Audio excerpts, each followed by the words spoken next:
ciencia. Ame la ciencia.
Hey, Tatus. Sorry for the echo. Stupid kick was like playing to me. I was like, I didn't know where that. I couldn't understand where the double feed was coming from. And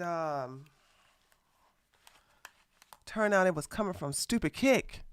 Cause I was like, why is the audio on kick correct? Like, what's going on? Hold on. Let me put on the background music. Oh God, no! I tell you what, I'm looking forward to going on this juice fast tomorrow. I did my best to eat what I can. My body was like, we are tired of food, heifer. We are so tired of food. You can stop it. You can stop it. I said, that's cool. No problem. No problemento. I said, starting tomorrow. Let me pop out my chats here. Hold on.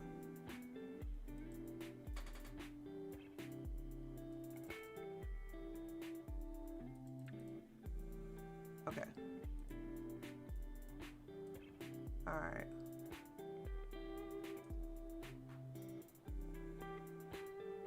Hi, Tommy. Hey, Alexi. Okay, now let me pull out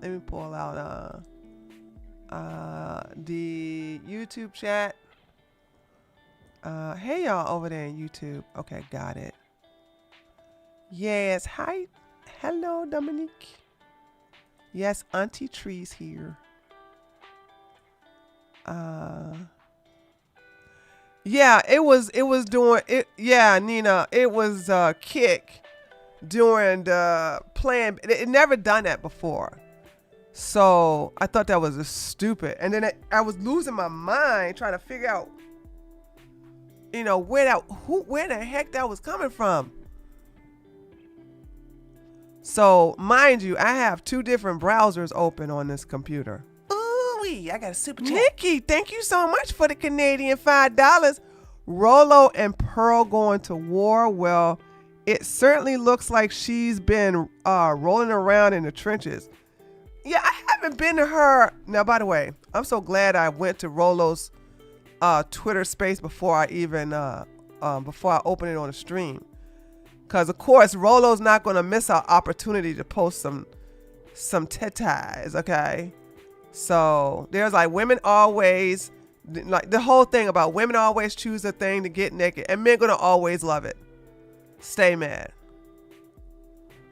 Like, why you care? I need to start coming after Sterling Cooper, too. I was like, man, it's a lot, but I don't like to, I'm not going to. Hold on, let me open up. Let me see what's going on with Kick. All right, there go Kick.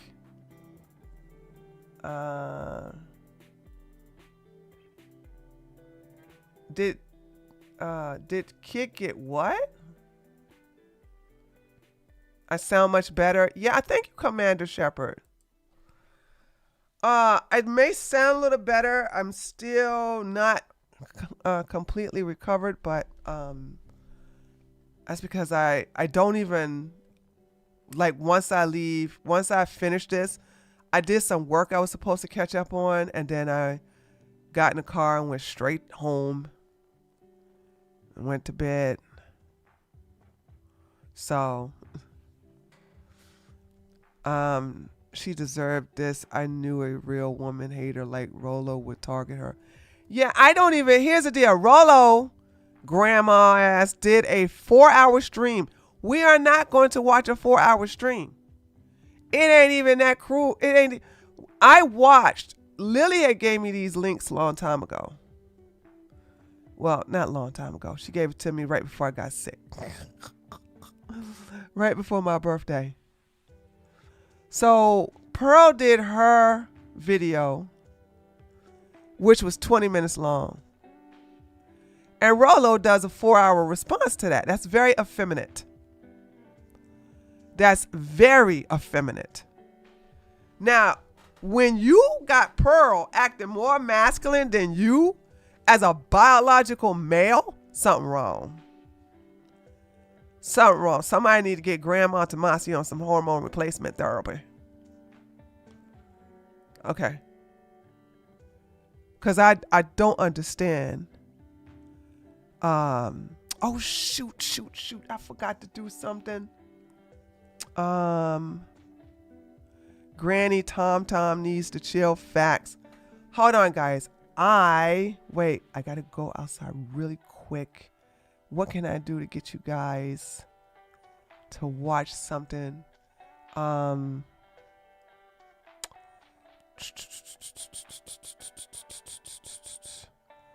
Let's see. What can I get you guys to watch real quick? Maybe it's his time of the month. That still don't explain 4-hour response video. We're literally talking about a 4-hour response video. That's just crazy.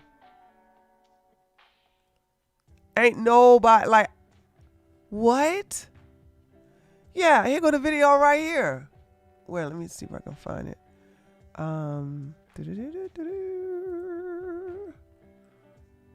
Right here. 4 hours. 4 hours. 4 hours. That's just crazy. Now I had some war with some people, but it ain't never been that long. And you're not even showing, I don't think even showing receipts or whatever. He's just riffing. Just, well, back in my day, sweetie, let me tell you something.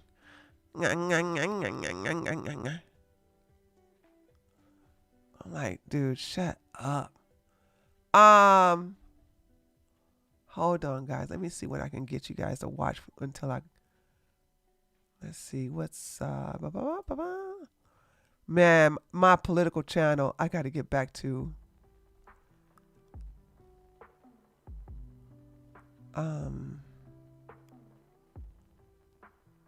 What is this?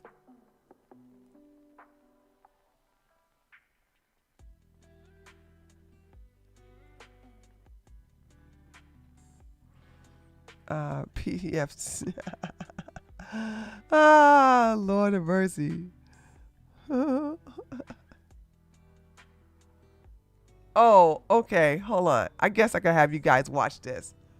Okay, hold on a second. I'll be right back.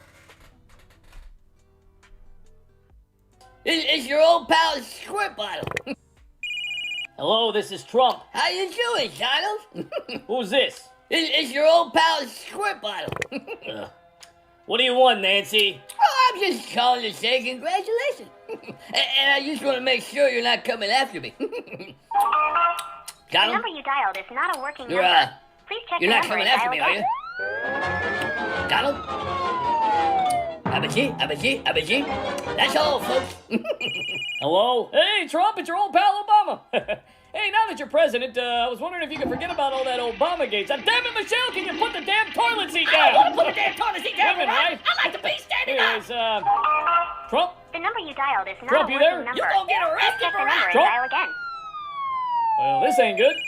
This is Trump. Hey, Trump, it's Chuck. Congratulations, buddy. The number you dialed is not Buddy? a working number. Please check the number Gosh and dial damn again. it. This is Trump. Hey, President Trump, it's Shiv. Hey, I was just kidding around with all that stuff I was saying about you.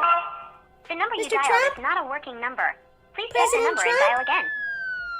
Oh, This is Trump. How can I help you? Hey, President Trump, this is Liz Cheney.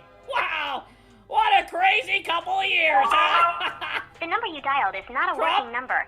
Please check the number and dial President again. Trump? Fuck! Hello, this is Trump. Hey, President Trump, is Eric... Oh, well, excuse me. Mr. The number you President? dialed is not a working number. Mr. Please President, check are the you number there? and dial again. Oopsie! This is Trump. Hi, Mr. President. It's Adam Kinzinger. Okay. All right. That always saved me whenever I got to make a quick. All right, I'm back. Let me put my ears on. Okay. All right, I'm back. Everyone telling Rollo he was a loser for ranting about Pearl for Rebecca, is that true? Or am I the only one who's doing it? I didn't see, well, then again, I didn't look. I can only listen to other people reacting to his content. He's really bored. He's extreme. Hey, Skybomb, he's really boring. He's extremely boring. So we're not gonna start off with him. We're gonna go to the Don Ozzy. I think the last time we looked at his stuff was when he talked about Fresh and Fit. So he did one on the Twitch CEO, but I guess because I'm on Twitch. By the way, I don't have my other computer on, so I don't. And look like Low Tier God ain't been doing anything lately.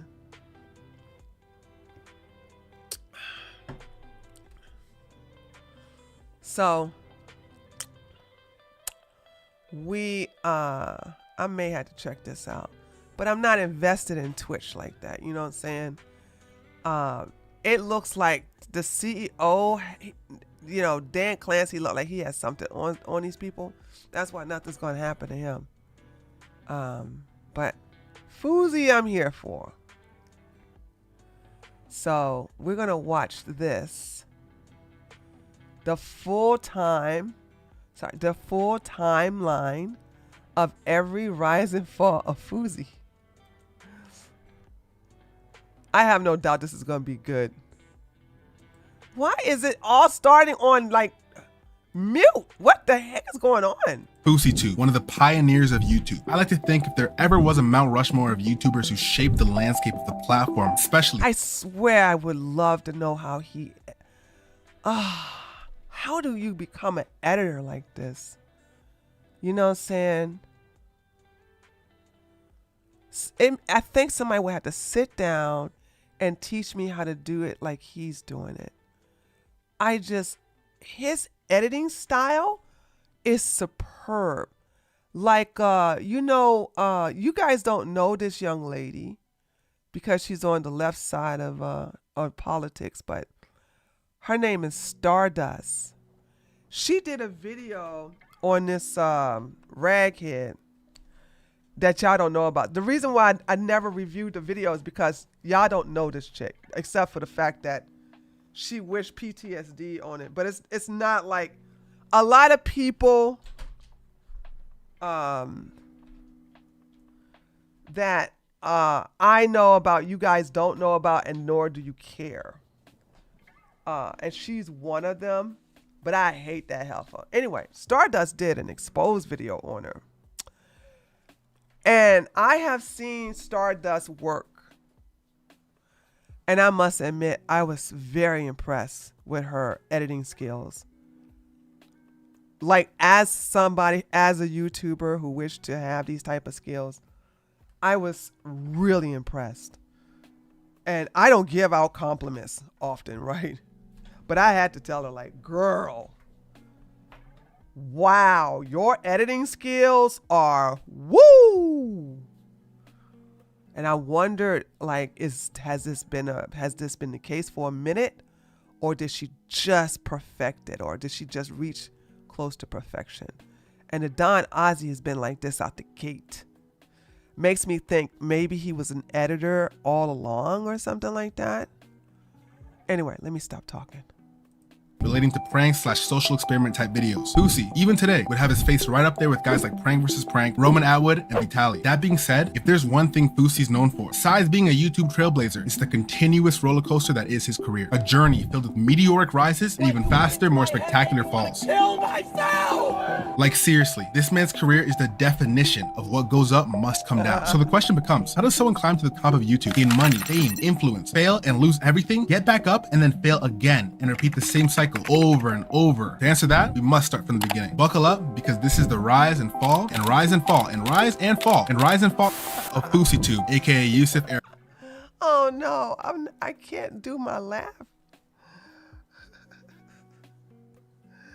Oh God. Oh, sorry guys. So one of the things is I can't laugh like I'm still not at 100%, so maybe could be considered laugh therapy. But I thought that was funny. Let me rewind that.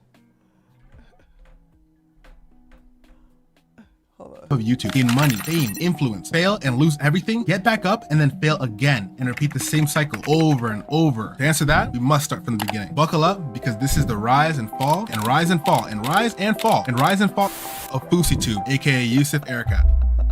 March 21st, 2011, the day Fousey was born. Well, on YouTube, that is. Yusuf Ericat, aka Fousey, launched his channel and quickly became the guy you couldn't escape. He was loud, he was energetic, and he was everywhere on the platform. His first few videos give us a glimpse of the things that would come to make Fousey and eventually break him. The lack of inhibitions or fear of judgment that he had, in some respects, it was a blessing.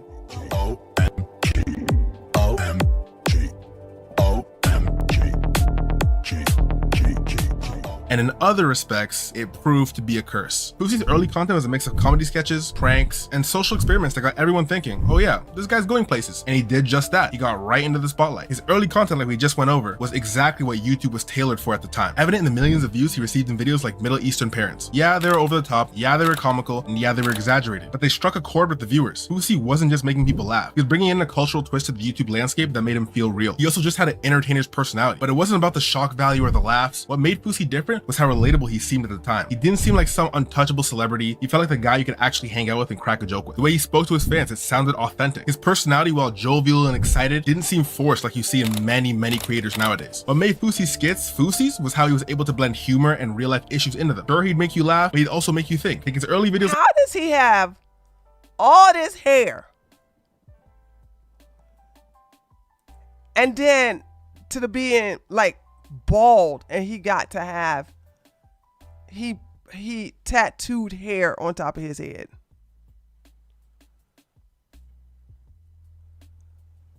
That's a sincere question. I'm looking at his the texture of his hair. I'm looking at the grade of his hair, and I'm trying to figure out, like, how did we get to you have all this hair and now you got tattooed hair? It doesn't look, I don't see no receding hairline. I don't see no balding. I don't see none of that. It makes me think, like, what did he do? Was his dad or either granddad is bald? I don't know. But I'm looking, like, I just saw, I'm not even going to rewind. Steroids? Fousey was on steroids, Juan? When? Wait a minute. He was... Juan, are you serious? He was on Now, steroids will make you lose hair. But I'm like, why the hell would he take steroids? Then again, yeah, anything's possible. Like Middle Eastern stereotypes. They weren't just funny, they were relatable. See? No, good hair right here. Good hair. No, there's no need for him, but if he did take steroids, that'll do it.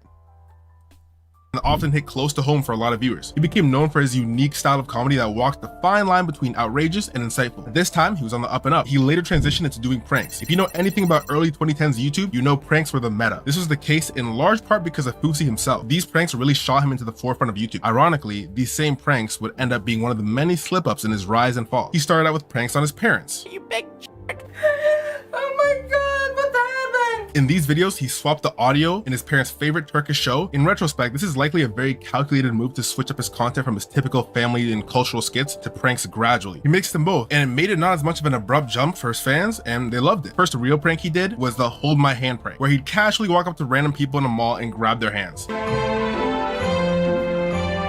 the f? Hi. What's up?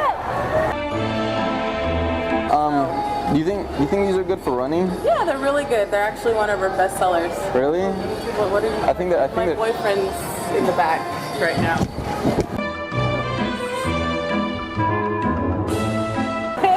What the f? It was simple, but it struck gold. Why? Because it played perfectly into the YouTube landscape. Like I said, prank videos were just starting to dominate. Fousey's pranks weren't just harmless, but they're also funny. A far cry from the pranks we're used to in 2024. Oh, I thought you worked here. No, I thought you worked here. I thought you worked. Don't wait me. Like, this is not a prank. I'm not getting sprayed with water and my phone potentially damaged and walking away smiling. Like, what? But with Fousey's pranks, on the other hand, if some random sexually ambiguous guy grabbed my hand to hold and ran away, I'd probably be shocked, but I'd end up laughing about it and thinking that guy's an idiot. And this was the key. Fousey had no hangups, being the court jester, which allowed him to push the envelope when it came to pranks. He didn't go too far where it would be controversial. From there, Fousey just came with hit after hit, each prank outdoing the last. From his "This is my..." I'm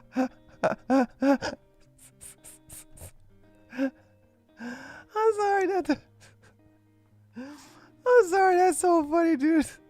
I didn't even know anything about this part about Fousey. That's literally his song.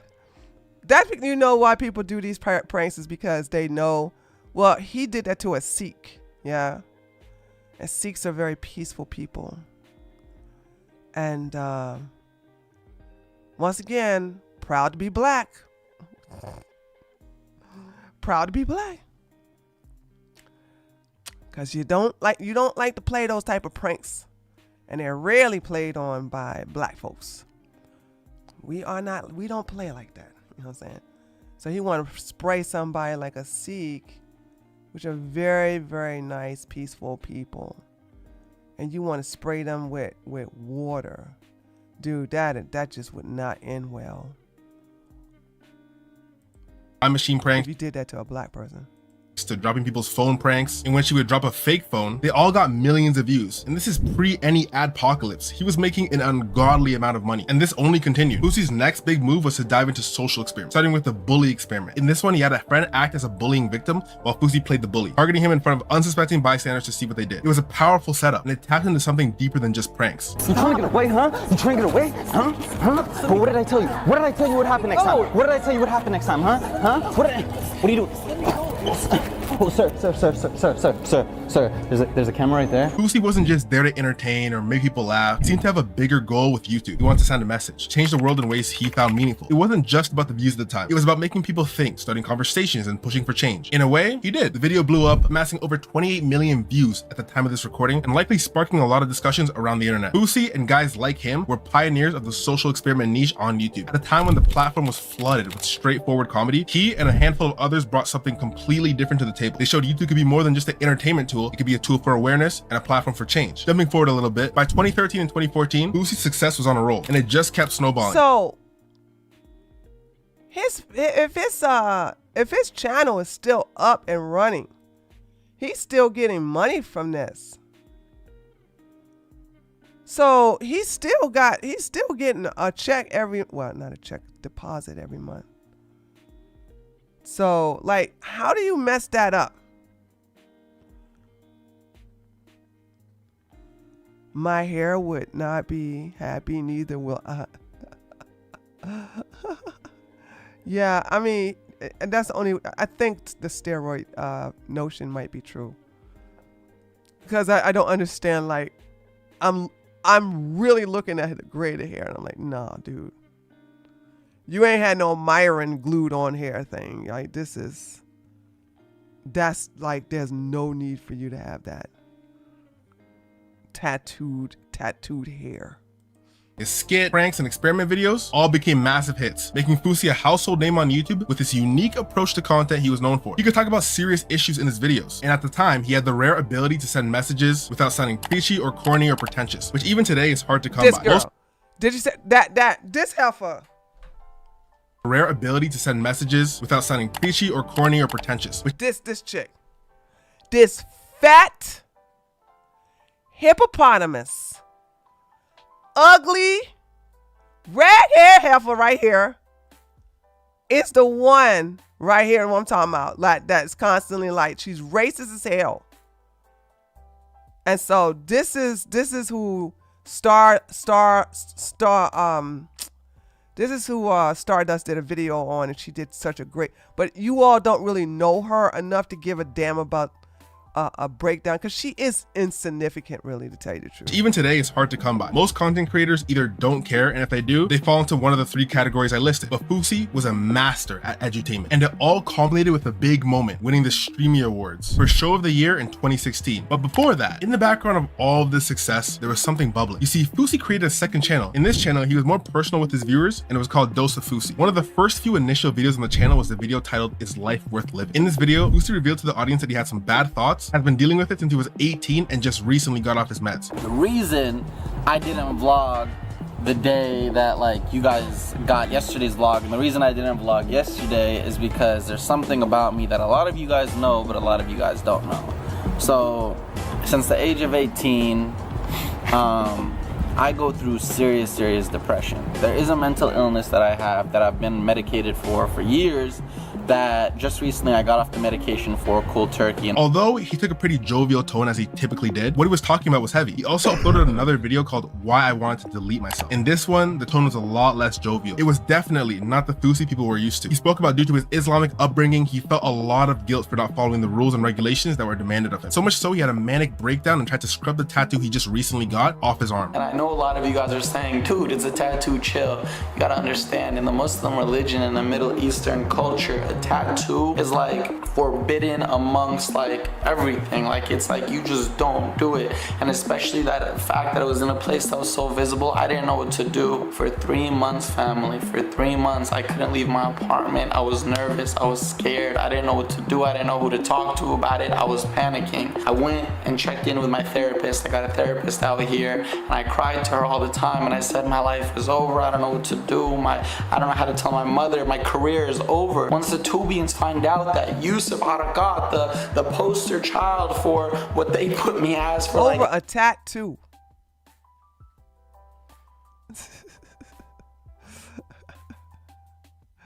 Now I know it's haram. I do know that. Okay, this is the reason why they give Sneeko so much crap.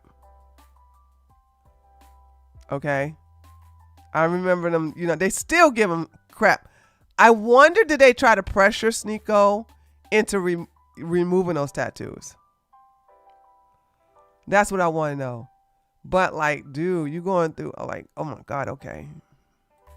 Islam, Middle Eastern, you know, whatever, the guy who brought the Middle Eastern parents has a tattoo, their judgment for me is gonna change. They're gonna hate me. During those sessions, I expressed to her that I was having suicidal thoughts because I didn't know what else I could do. He felt so terrible, so guilty about this tattoo that when he went to the removal place and they said they can't remove the tattoo instantly, he said this. But the lasers are gonna burn my skin color, and it's gonna like change my skin color, and she can't do the lasers on me. I shut the door and I looked at her and I said, ma'am, my life is in your hands. If you don't allow me to do these lasers, I'm gonna walk right out this door and end my life right here and now. And I'm sorry for being that deep on you, but that's exactly what I said. And she stared at me, and she, like, I saw the feeling she was feeling in her eyes, and she said, okay, you know what, whatever you want. So we started doing the sessions. Now I do understand what he's saying. The guilt must have been crazy. Islam is very strict and intolerant when it comes to rules. But even then, Fousey lives in a Western country with parents who don't strictly adhere to Islam. Most of the battle he was fighting was within himself and his mind. In his videos, you could catch a glimpse of his internal turmoil, the mask slipping, the manic energy that would sometimes give way to darker thoughts. The erratic behavior and the cracks in his persona were signs of a much deeper struggle. Fousey's success came at a severe cost, and as his channel grew, so did the pressures weighing on him. Comments from his parents, the greater Muslim/Arabic community, his fans, the expectations he had on himself. The mental battles were all happening in the background, hidden beneath the surface of his viral content, but they would soon spill out to everyone multiple times. Around this time, Fousey was starting to get some bad rep on the YouTube scene. He called out people for faking pranks and got embroiled in a beef with Rice Gum, who was actually surprisingly not completely hated at the time. The beef got an insane amount of attention. FouseyTube, like an actual fist fight. And then this Twitter video came out where apparently they got in a fight. Oh God, remember when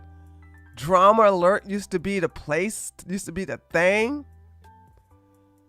Now they over here just making up stuff over and sucking on Andrew Tate's ding ding.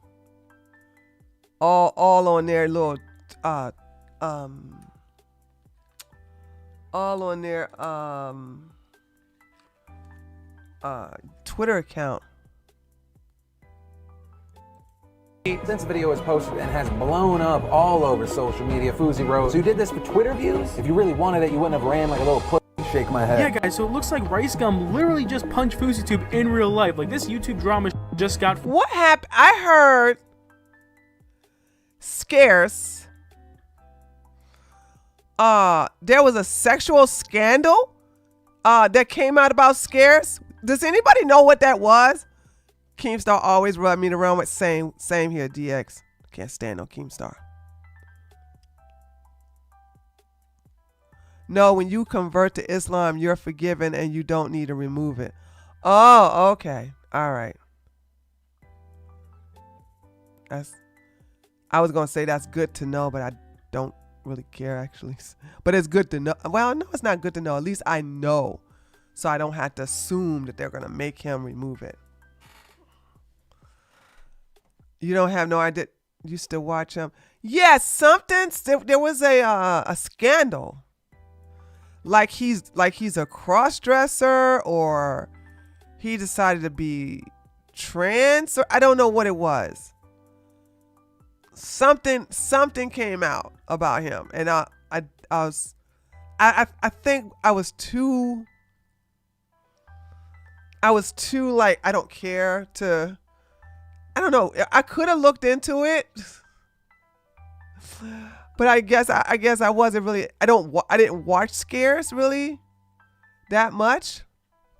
Except when he was dealing with that twerking chick who was like twerking for views and stuff. He slept with a girl that was... Is that true, MS? Y'all know I can't believe everything y'all tell me in this chat.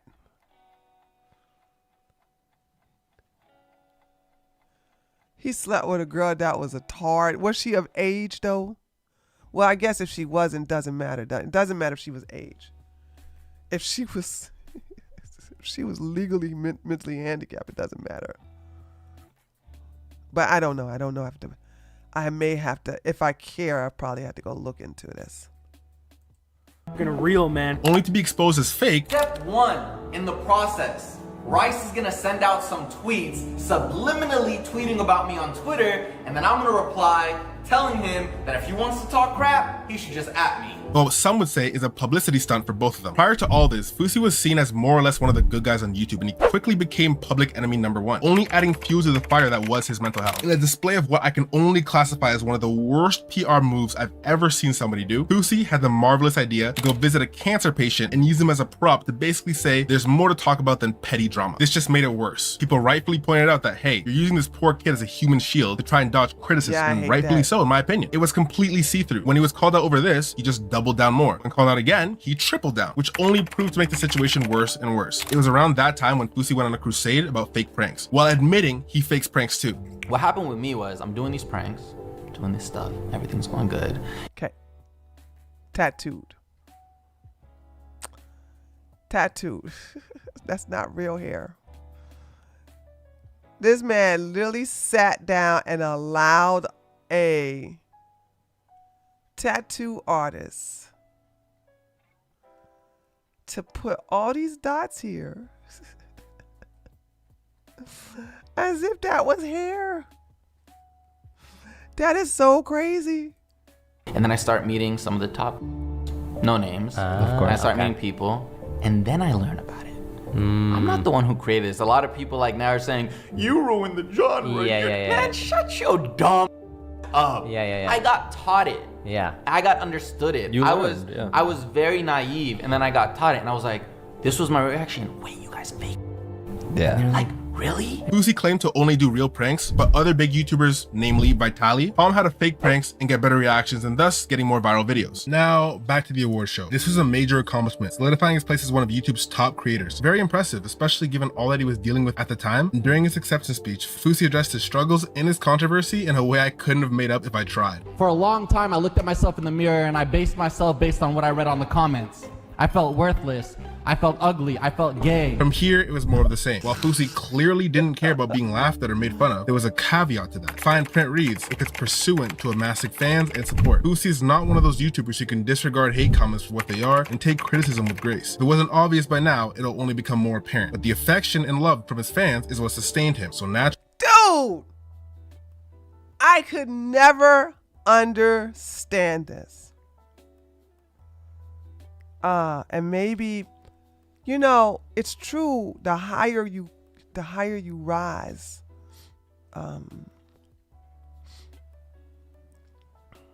you will eventually fall, right?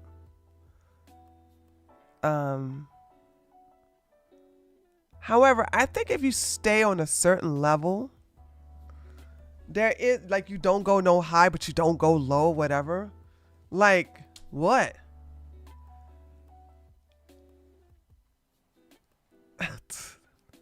But I could never get to the point where I give a damn what a whole bunch of people think about me that I don't even know. If there were people that I interact with, you know, dictators and people like I constantly like respect and that have been a fan of my content for years, like, I know they're not going to say nothing stupid. But when you get so big and you got all these randos, I don't care what they have. I don't care what some rando has to say.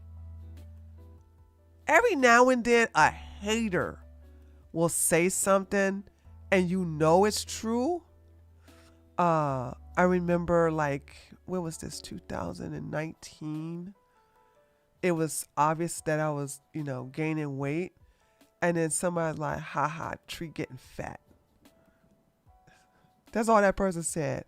And I was like, I am actually. And by the way, this is not somebody from my community. This is not somebody from my community.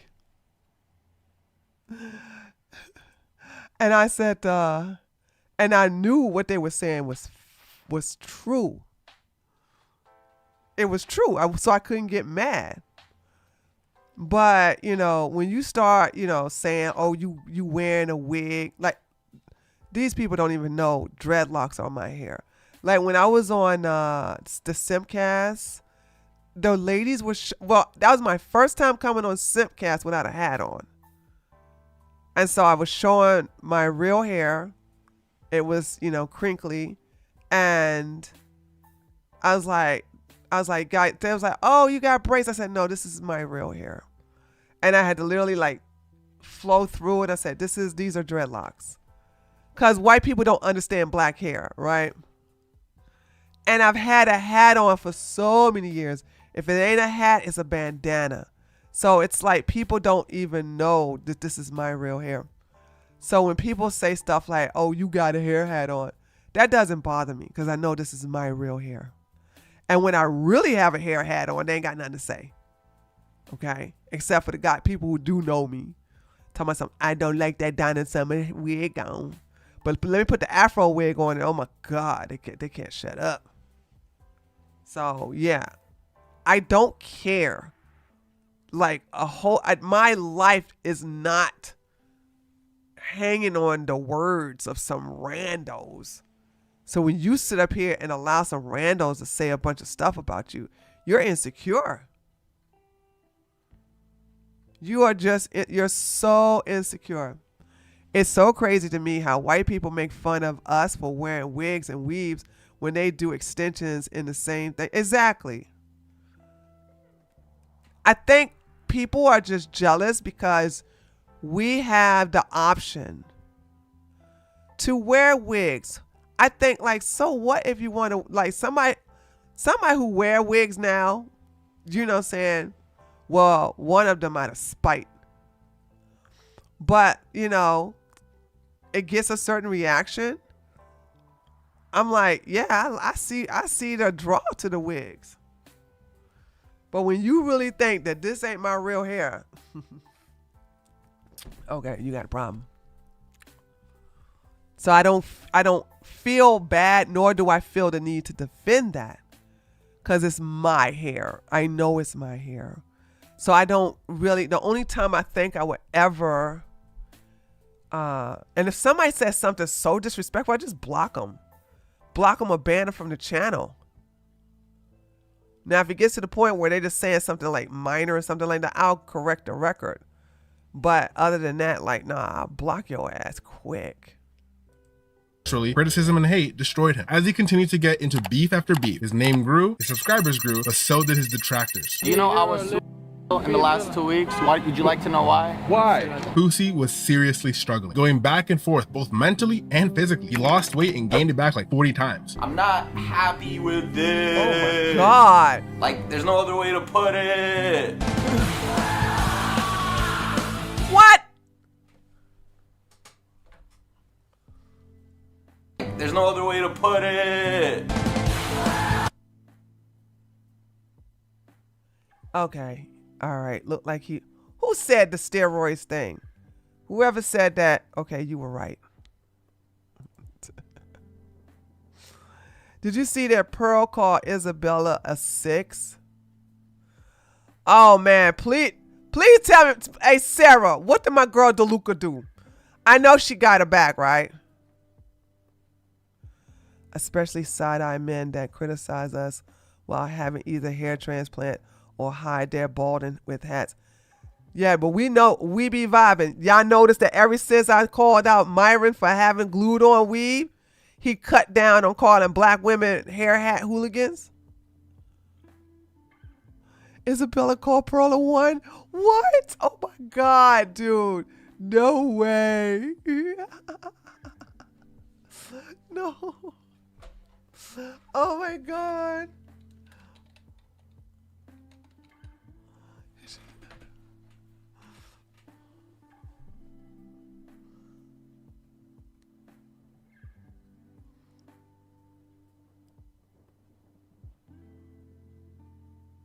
I'm sorry, dude.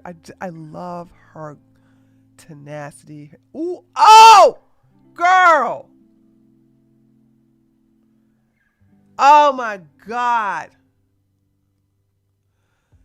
Oh, spoiler alert. Sorry. Trigger warning. Trigger warning. Y'all ready? Woo!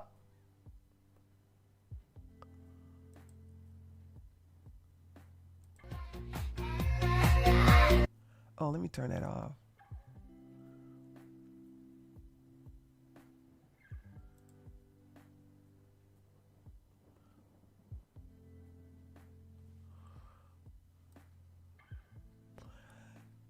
She needs to start selling something. Example of a 6. I don't understand the hate toward Toluca.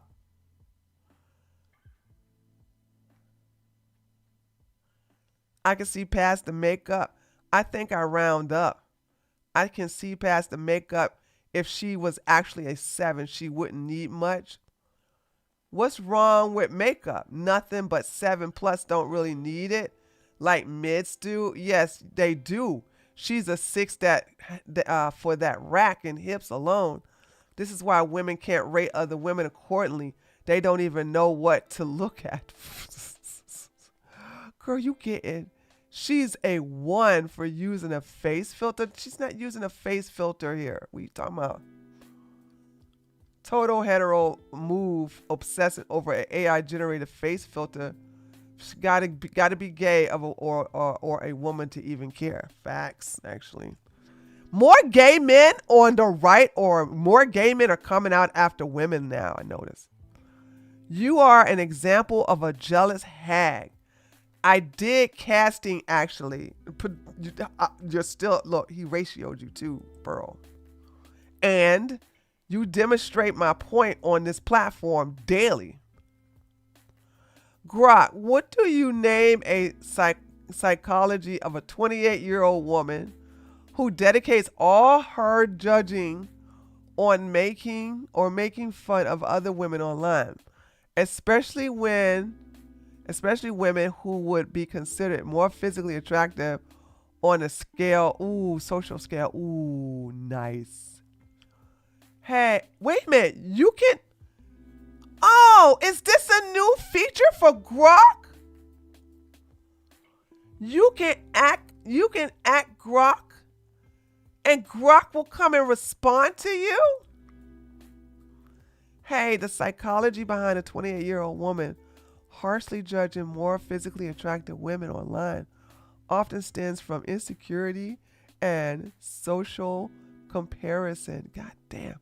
She might feel threatened, seeking validation or attention by tearing other women down. Social media amplifies this, turning envy into public critique. It's a human flaw, not a gender thing. Check the replies for raw, unfiltered takes on X. Oh, God. Example of a 1. Oof. Pearl rating are relevant to environment. An 8 in Omaha, Nebraska is 5 in South Beach, Miami. It's not objective, black and white. Okay, who cares? Grok, rate Pearl without makeup on a scale of 1 to 10. Hey, rating Pearl without makeup is subjective, but based on X discussion, her natural looks leans towards a 5 and a 6 range. Some say her strong features and minimal effort in styling drop her score. Grok needs to be tuned out. This half is a damn 3. While others dig unfiltered vibes, no universal truth here, just opinions. What's your take? Pearl is not no 5 or 6. She is a 3 or 2 to 3. 8, and she's an 8. You know it. Yeah, Pearl knows she an 8. Why do you have to rate on anyone prettier? Why do you have to hate on anyone prettier than you? So basically, every other female. Facts. Too much makeup and her hair looks too shiny. Yeah, okay. Sure. Has anybody, ladies, have you ever heard a straight man says, hey lady, I would date you, but your hair is too shiny?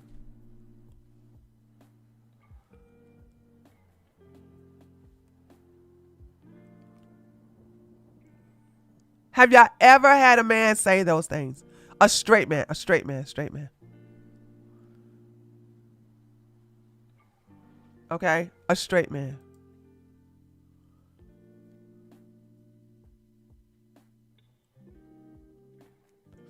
By your standards, you are a -2. Facts, whoever this Gracefield is.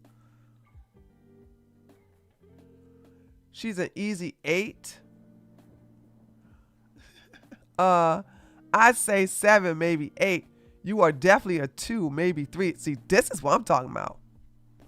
There we go. Hold on. That's what I'm talking about. This is a 28-year-old woman.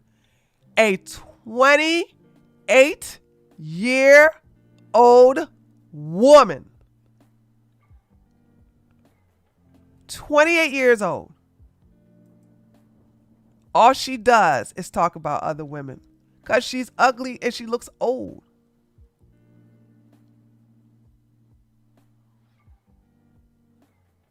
Once the 5 cup or once the 5 cup of makeup and hair dye removed, this is below a 6. Yeah, but you still would hit it. This is what I'm saying. Just post the L's. Like, these are loser guys who are on the internet because they have nothing else going on in their life.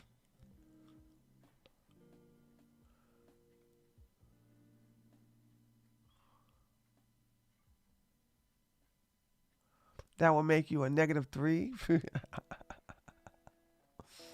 Oh.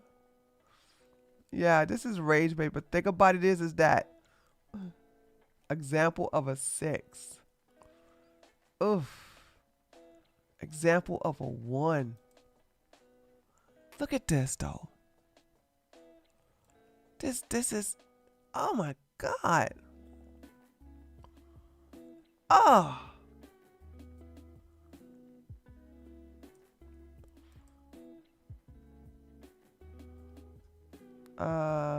Hey, rating Isabella Marie DeLuca on a scale of 1 to 10 is subjective, but based upon her ex-presence and buzz, she's a fiery conservative influencer with a polarizing rep. She's known for her active.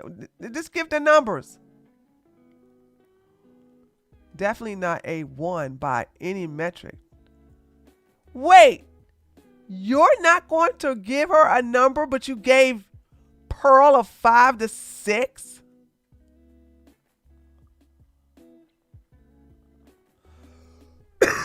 Wait, did I miss it?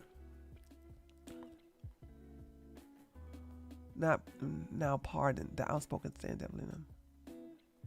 No. Solid 8, if not a 9, Grok. Nah, a 2. Shut up, dude. 2 at best.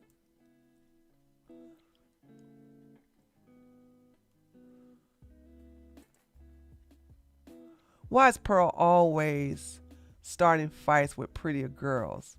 Very sad, because she ugly. She gains nothing from starting up such negativity, but certain loses a lot. She said, you're generous, Isabella. Nah, that's a -4.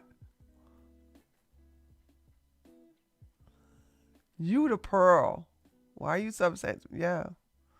They obsessed with DeLuca because they can't get underneath her skin. Who did Pearl go after today for attention? believe it or not, this looks better. Okay. Say what you want about Carrot Top. I don't see no daggone wrinkles, even though he had Botox and facelift.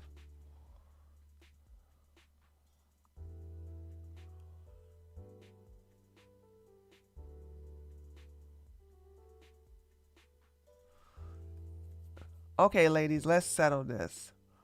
What you rate each other. Okay, shut up. Oh my God, I don't even want to finish reading that.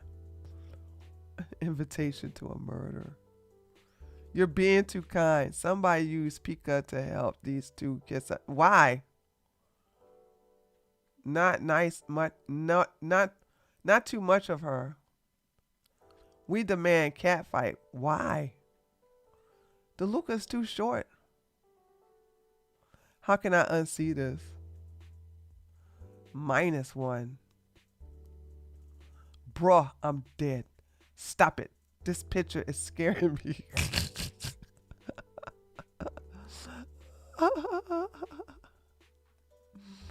DeLuca, is that a man? This is getting funny.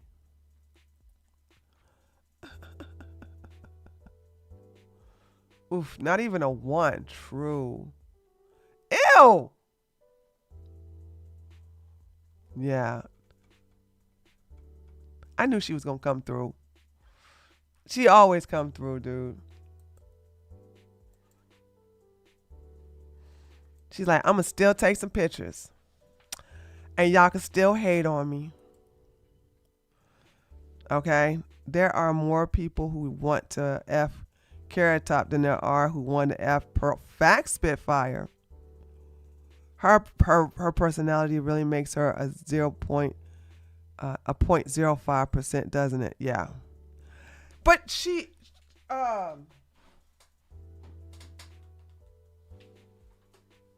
Misery loves company. And I don't know if Pearl feeling herself because she got herself a Afro Latino or whatever.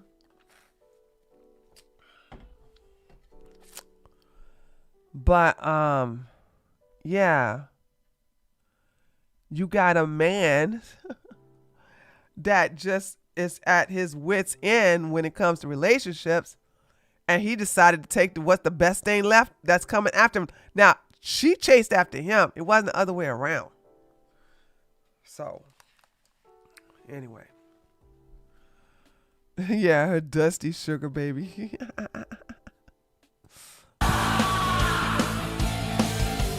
said you wanted to change, right?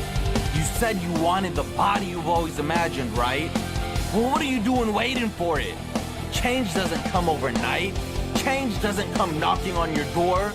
I guess the saying of how you do one thing is how you do everything holds true. Fousey is a master at falling off, getting it back, and then falling off all over again. But no controversy even came close to this next one. In 2017, Fousey returned to YouTube, hoping to reclaim the fame he once had. But things were different. His attempts to reconnect with his fans didn't have the same spark. After years of pulling wild pranks and skits that got millions of views, he decided to go in a different direction, motivational content. It made sense. He wanted to share his struggles, his mental health journey, and help others going through the same thing. But that's even though he took steroids, that's a lot of work though. I'm not going to, you got to still do the work. Just shooting a needle in your butt is not everything, right? Okay, he still had to do the work, but still. it just wasn't working. Fousey wasn't viewed how he once was when he started, and at this point, every attempt to get back to that felt a lot more forced than it once did. His fan base, which had grown accustomed to his high energy pranks and social experiments, just didn't seem as excited about the change. Instead of the pranks that made them laugh or social experiments that were deep and at times funny, they were getting serious, personal reflections, and don't forget, everything about him seemed contrived now. Faking pranks left a bad taste in people's mouths, more so than other creators who did it because Fousey was supposed to be one of the good ones, and the views, they weren't even close to what they used to be. Fousey was now growing desperate. Personality like Fousey's, and you have a taste of adoration from millions and respect all around the world, cosigns from Kevin Hart. He's not just gonna allow himself to fade into it. Kevin Hart had a podcast? Fousey was on there? Dude, why the heck would anybody listen to Kevin Hart? Irrelevancy. Now imagine fading into irrelevancy as a disgraced good guy turned bad guy. Well, he'd rather die. And that brings us to July 15th, Fousey's darkest hour. Fousey set up an event called Hate Dies, Love. Oh yeah, is this where Drake Is this the Drake situation?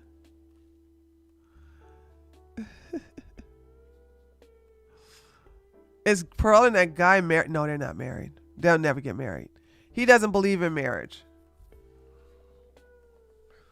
That's why I want them to stay together forever and ever and ever. Amen.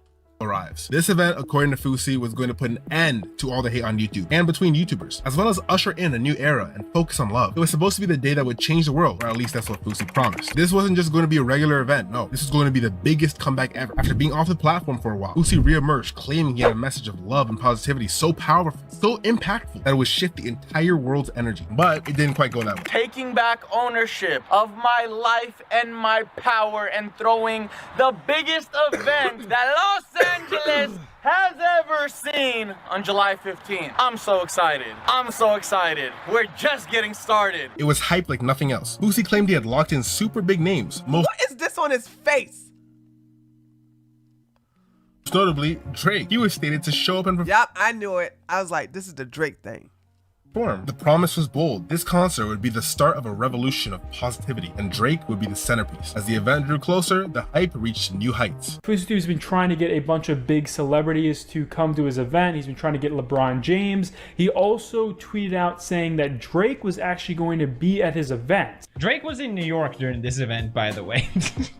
I like how it said, need 2 million viewers for Drake. Even the thumbnail of his stream was Drake's face here, okay? But as the day approached, things started to feel off. There wasn't much evidence that Drake had ever been confirmed, and people began to get suspicious. Keemstar, who had been covering this build-up, shared doubts about the event's legitimacy, pointed out how rushed and chaotic the entire event was. Or he has the greatest idea ever. He's tweeting at Drake, he's tweeting at all these different people, and he's saying that like this event is going to be huge. He has a venue with 5,400 people, and it's free. This might be the biggest show ever, or this might be great. After all, Fousey had announced and planned the event in less than a week, but Fousey was confident. He believed that his vision and message were enough to pull it off. He even staked his entire YouTube on it, stating he'd get off the platform forever if it fails. Then came the day, July 15th. Venue, the Greek Theater in Los Angeles. It was filled with about 1,500 attendees, all waiting for this life-changing concert to begin. Outside the event, you can see the masses all talking with Keemstar and speculating as to who's supposed to come in addition to Drake. To everyone's surprise, up until now, things were just as Fousey said. Huge turnout, people were happy, inspired, and excited for the main event. Even Keemstar, who had his doubts, most likely was hoping for the worst because that would have made for a better news story on his channel. Had to concede and say that all things considered, this was gearing up to be a successful event. Like I kind of liked it. Like it was pretty refreshing. Legit. Yeah, it seemed really legit. This lasted a good 14 seconds because as soon as the crowd settled in for the main event, they realized only about 10% of the stadium was full, and the only performers at the time were definitely not Drake. Right now, it seems like they need to show this side. There's a lot of open chairs. Yeah, legitimately. Yeah, there's about 10% of the stadium is filled, if that, right now. Ooh.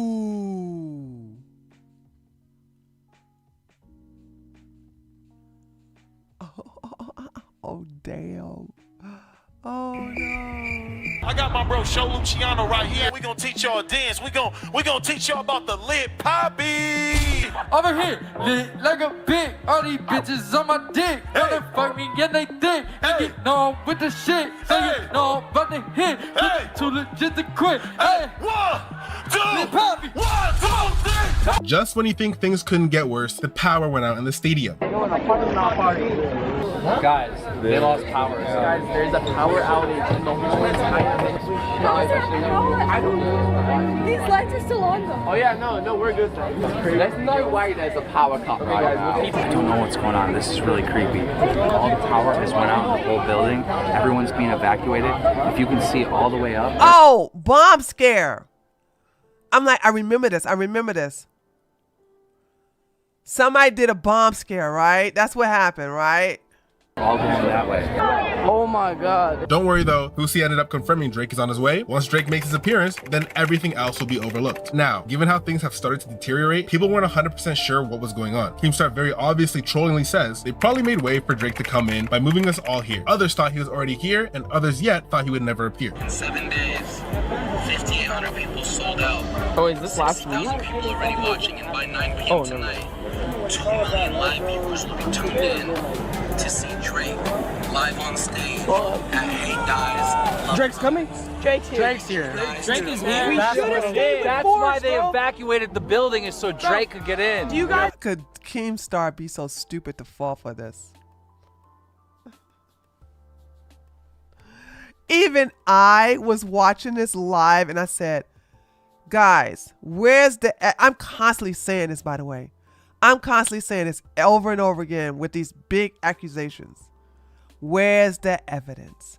Where's the evidence? Where's the evidence? Where's the evidence for this? Nobody could tell. Nobody could provide any evidence that even Drake even know who Fousey is. And I do believe it still was a bomb scare. Okay, so it's like that's the reason why they cleared everybody out. If I'm remembering correctly. Lying. Hey, no. Maybe. No, do you realize, bro? They made us come out of the venue. They all made us go this way. The entrance to the place is that way. People are starting to run that way. To make clear for Drake to come in. Bro, Drake's here. I don't think Drake did. I don't believe it. Why would he say that though? I mean, that Drake will be here. Because he's a liar, little boy. Oh God, I can't believe. Like, this is like, but why would my mommy tell me that this man, like Santa Claus, is real? My mommy would never lie to me like that. Santa Claus is real. Why would my mommy tell me he was real? But like, It is possible. Expect the unexpected. Now it was just a matter of waiting until... Strange situation. You see a completely empty Greek theater. It's not supposed to be that way, though. It's actually supposed to be completely sold out for a show that was supposed to start at 6 o'clock, but never did. It's a YouTuber who I believe goes by the name of Fousey. So instead, what happened is some kind of generic threat, possibly a prank. There was some murmurs of possibly a suspicious package or something. So the Greek had to essentially be evacuated. We watched a bunch of frustrated people come out here leaving Griffith Park, but look at this. The YouTuber himself is actually on top of a car, and he's been talking to a bunch of his fans down here, holding his own little impromptu event. So there he is on top of the vehicle right there with the crowd. Apparently, there was a bomb threat, so the entire... I told you. I remember this. That's what I said. I remember this now. entire show was canceled. No Drake, no event, no hate dying, and definitely no love arriving. Fousey then offered the Uber driver $50K to stand on his car, and he used it as a makeshift stage. By the way, that Uber driver didn't get his money. He should talk to his fans. So basically, this is all happening because of y'all's energy, and I love y'all. From the audience. And Fousey gonna take off his shirt, and something's busted about his abs. Now you saw earlier that Fousey, and I made this comment back then too. Fousey probably did not keep up his workout and got liposuction and ab contouring, and it looks terrible. To somebody like myself who's very I guess you say I got a very fine eye for the human body. I looked, because he's gonna take this off and he's gonna lift up his wife beater shirt and he's gonna show his stomach, and you're like, ew, what's going on with your abs? Like you had really good symmetrical abs. What's going on now? But he'll show it in a minute. To the celebs, to the artists, so we have all the energy in one world, so we can share one energy and not distance ourselves and feel like the people at the bottom have to stay at the bottom or watch the people at the top. Not understanding we all could be at the top at the same time if we just helped each other. I got the keys. Khaled taught me the keys. His speech can pretty much be summed up as manic ramblings about anything from his mental health to the Rice Gum diss track. Keemstar, being the content brain person he was and is, he instantly started baiting Fousey. They're gonna call me crazy because it's higher level thinking. But it's higher level thinking because you're thinking clearly, without greed, without ego. I walked around ego for so long. So look, everything got soft. So he stopped eating correctly, he stopped working out, and everything softening up. And he did something with his abs. The tank top's gonna go up in a minute. On YouTube, walked around like I was hot, not understanding I ain't. And God can take it away just as fast as he gave it to me. Keem, the reason I had a breakdown last night, I realized my song was coming out at midnight. And if my song came out at midnight, people were gonna think that it was a diss track towards Rice Gum and not understand the intention behind it, and it was gonna blow the whole event over. But it was a diss track on Rice Gum. There's a reason for it, and I'm gonna get to it. Okay. Keem, we're talking about changing the world, and you're trying to find a narrative to make it seem like I'm hating on Rice Gum. Dude, the song is a straight up diss track. Like, you're saying that, Have like... you ever heard of irony? Have you ever heard of like something being told in a certain narrative? So instead of just hearing it on face value, you have to sit down and understand what's being said? You don't read a Nas lyric once. You don't read a J. Cole lyric once. Let's get the genius lyrics now, then. What does it mean? It's gonna come. You want me to rap it right now? Yeah. And boy, did it work. I didn't care, right? Okay. There you go.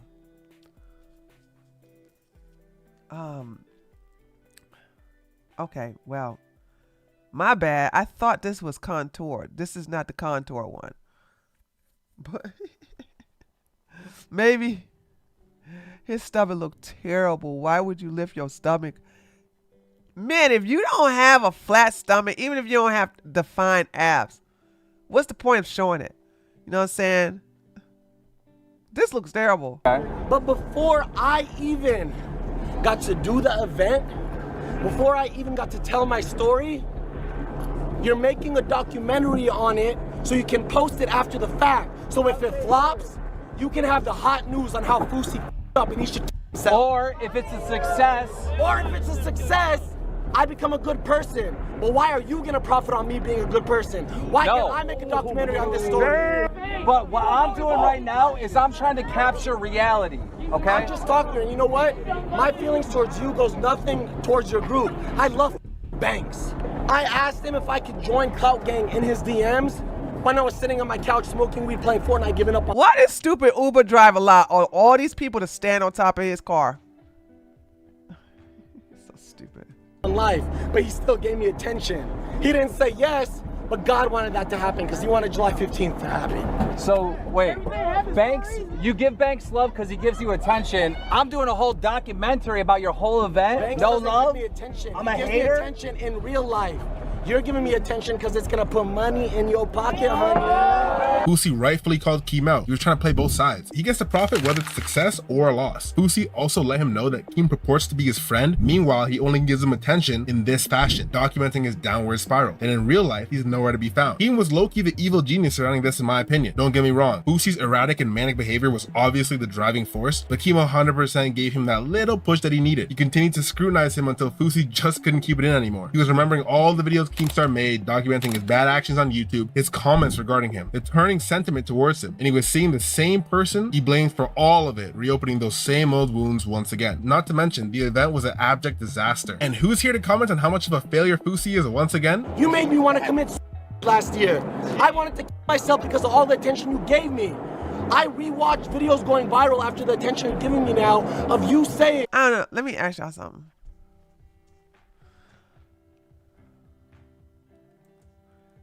When you make a lot of money, right?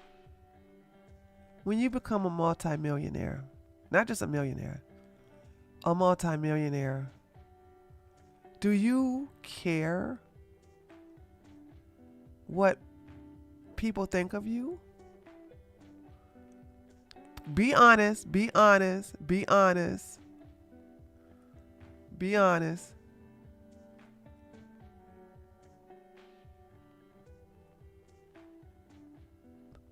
From the neck to the waist, he looked like a stud lesbian.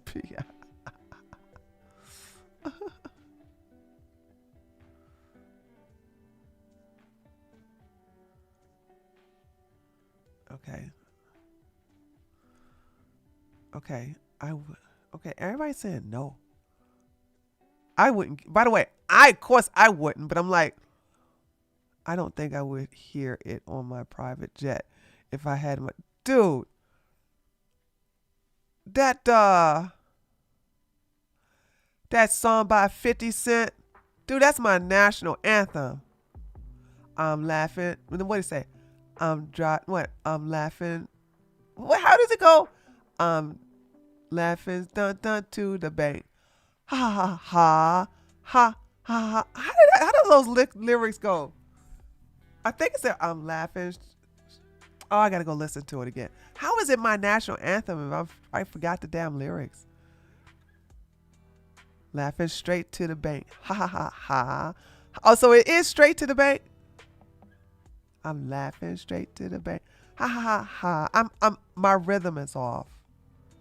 Ha ha ha ha ha.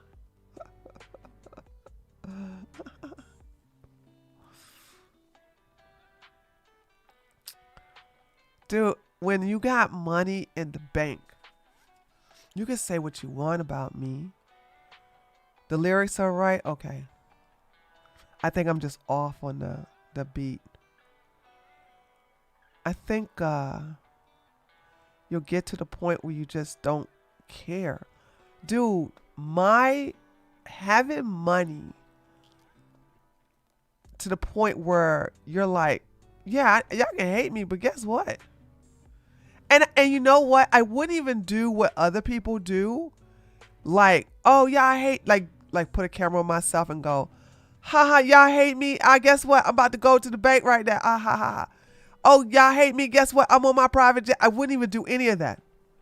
I wouldn't flex. I wouldn't show my wealth. I wouldn't show my bank account amount. Laughing straight to the bank. Ha ha ha ha. Ha ha ha ha ha ha. Laughing straight to the bank. I'm still off though. I had to listen to it. Hold on, do I have my phone in here? See, if I play it, I'll have to turn everything off. Hold on. Let me.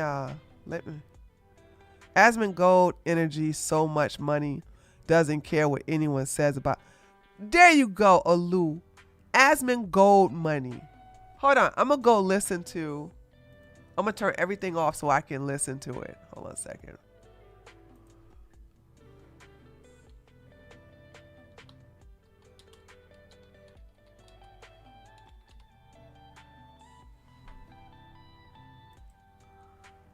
Okay. Let me, okay guys, everything's gonna sound like you're gonna hear nothing in a minute. Cause I ain't trying to get no copy content. Okay, here we go. Here we go.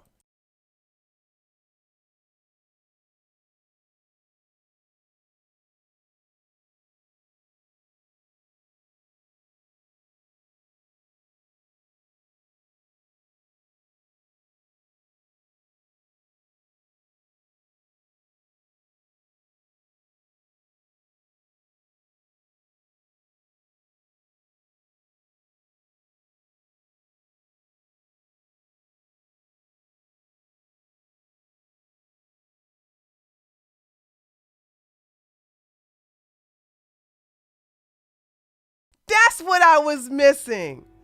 That's what I would. Okay, I knew I was missing something. I'm laughing straight to the bank with this. Ha ha ha ha ha ha ha. That's what it was.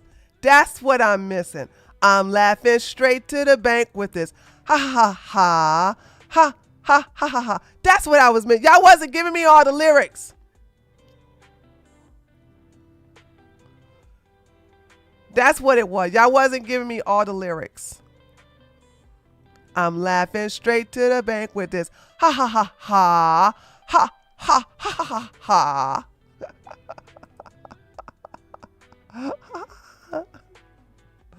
That's what it was missing. You never heard of this, Christy? Really, Christy? You never heard of this song before?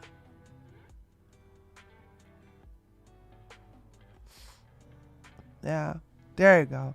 I'm laughing straight to the bank with this. Ha ha ha ha. Ha ha ha ha ha ha. Oh yeah, you should. I like that song. Okay.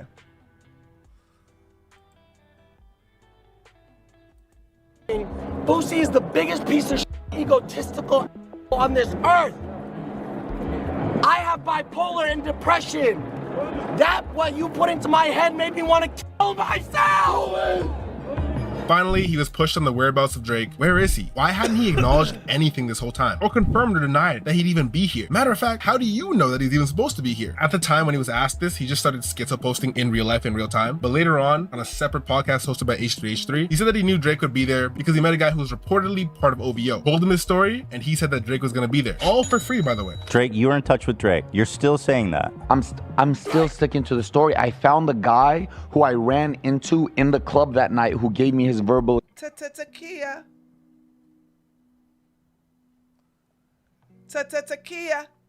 agreement that he would be there. So, okay. A guy who knows Drake said he was going to be there. You want the story right off the bat? Next thing you know, the bomb threat gets called in, and you know the rest of the story. And then obviously, but Drake was never coming. I believe he was. Bro, stop. I swear to you, I personally think Drake was gonna be Okay, there. so you think that the biggest artist in the world comes to the Greek theater pro bono because one of his homies was like, we'll be there. The way I sold it, Drake. I have a show backed by Ticketmaster and Live Nation. So what I gathered is that Fousey was actually being honest when he said he'd booked Drake to come to an event. He just wasn't accurate. To him, all this seemed like God's plan. He did meet a Drake spokesperson. He met Drake in a scene reminiscent to Moses parting the Red Sea, and OVO greenlit him to post the promo with Drake's face. That's exactly what he experienced, so he said as much. But since we're not in a manic state, we can look at that and see that the more likely and more accurate telling is that Fousey had this grand idea to send a message and restore his name and relevancy. He saw the hype he generated so fast and thought all this needs now is Drake. He ended up seeing him and talking to someone at the very least he thought was OVO. And that guy was probably thinking something along the lines of, this guy is on something seriously hard. My guess is he thought it wouldn't be the end of the world, just give this guy my number in case there's something to be seen or just to get Fousey off his back. Fousey later texted him. He realized this dude's insane and decided not to respond. And at this point, Fousey was probably so manic and so delusional that he was convinced every sign was a good sign. The guy could have said never contact me again, and he would have told H3H3 when he said this, he meant never contact me again because it's all set in motion. He meant to like say no more, it's already done. This is so funny. Dude, he's so good at editing. I'm so jealous. Ah! Oh my God. I don't even know if I would reach these type of levels of editing.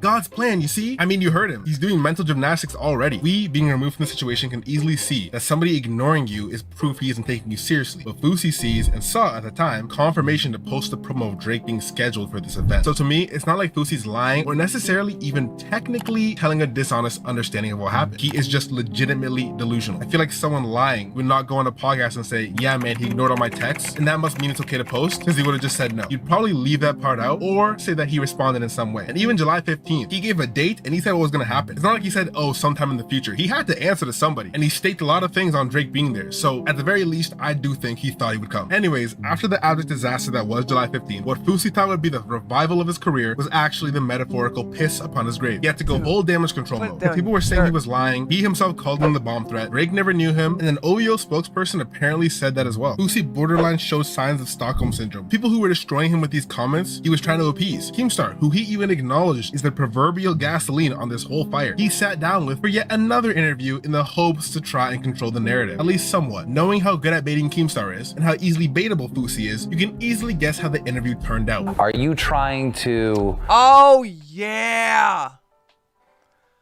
Oh God, dude. Keemstar made so much money off of that daggone documentary, which I do believe Fousey quirked out of it a little bit. So I think so. I think this is where Fousey loses his. I think he quirks out here. I'm not sure. Like, show everyone that you're a good guy. Like, why not just do good stuff without posting it on social media? That's what I'm announcing right now. Because you got a lot of criticism over, you know, the sick kid with cancer, right? Oh my God, that one still pisses me off to this day because I'm still in touch with his father, and he's the one who kept me strong and say, don't you ever listen to these talk. Mr. I need the tattoos removed.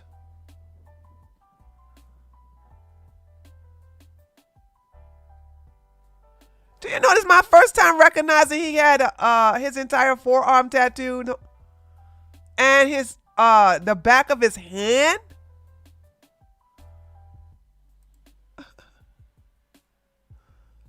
Okay, I thought we was talking about haram. toxic fucking people who think that you came to meet my son who loves you, who I sat on his bedside crying with as we watched you. Don't ever allow them to think that you weren't my son's angel. That's why I don't give a what anybody says about that. That drove me crazy. Shame on all of y'all, and I'm not scared to say that. Rest in peace to Efren Ortiz. Don't sweat the small stuff. A kid dies from cancer. Oh God! Yeah, here we go. Here we go. This is here we go with the quirking out. They're so negative and toxic that you try to spin it to make it seem that I used him to protect my image. Shame on y'all. You should have been trying to help me. You should have helped me start a GoFundMe. You shouldn't have wasted your time trying to make me seem like a bad person. While Keem was very obviously baiting a reaction, that doesn't mean he wasn't right. Why did Fousey have to always show off his good deeds? Why did it always just so happen to be after he was embroiled in some sort of conflict? That's so true. You could do so many good things. Why do you have to show it off? It just, to me, it doesn't show you're sincere. You know what I'm saying?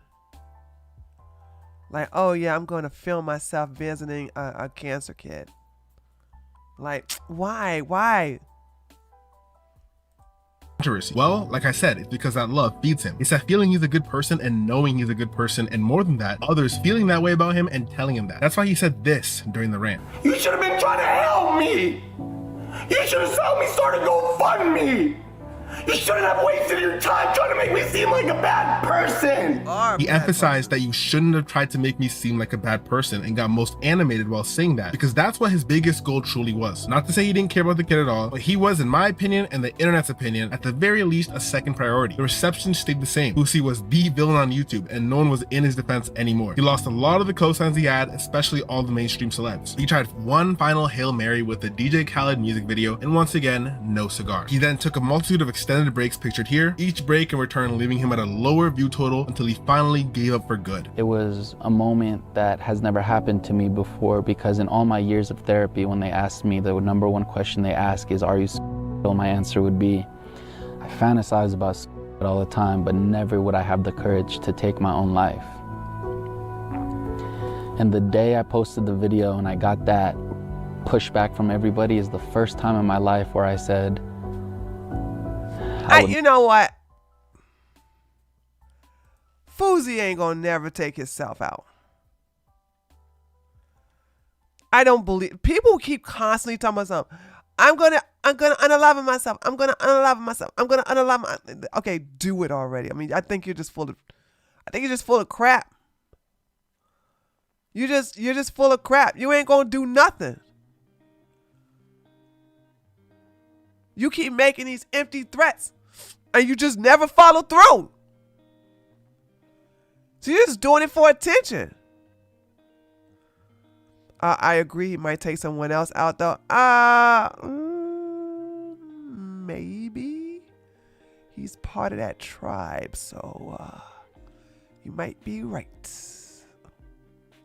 Love to not be here. I need to keep that identity.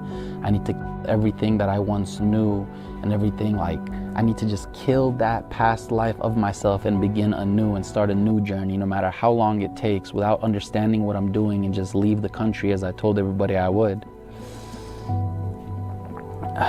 So, today is day 2 of my spiritual journey, and as you can see, it ain't that. Fousey ended up opening up further about his mental health struggles and finally quit YouTube as he promised. He obviously didn't quit for good. I mean, look at the title of this video. He came back again multiple times and left multiple times, not making many big waves as he did up until around 2022, when he hopped on the influencer boxing trend. He co-founded a group called Happy Punch with guess who? Keemstar, to bring boxing matches to the YouTube community, and he partook in the boxing match against a guy named Slim. Slim was definitely slimmer than Fousey at that fight, and even then beat the brakes off of Fousey. Fousey got handled thoroughly, and everyone saw it. I mean, look at the comments. It was a humiliation of the highest order. So once again, Fousey returned hoping to reclaim his name and failed miserably, once again prompting him to take yet another break from the internet until he came back for another fight.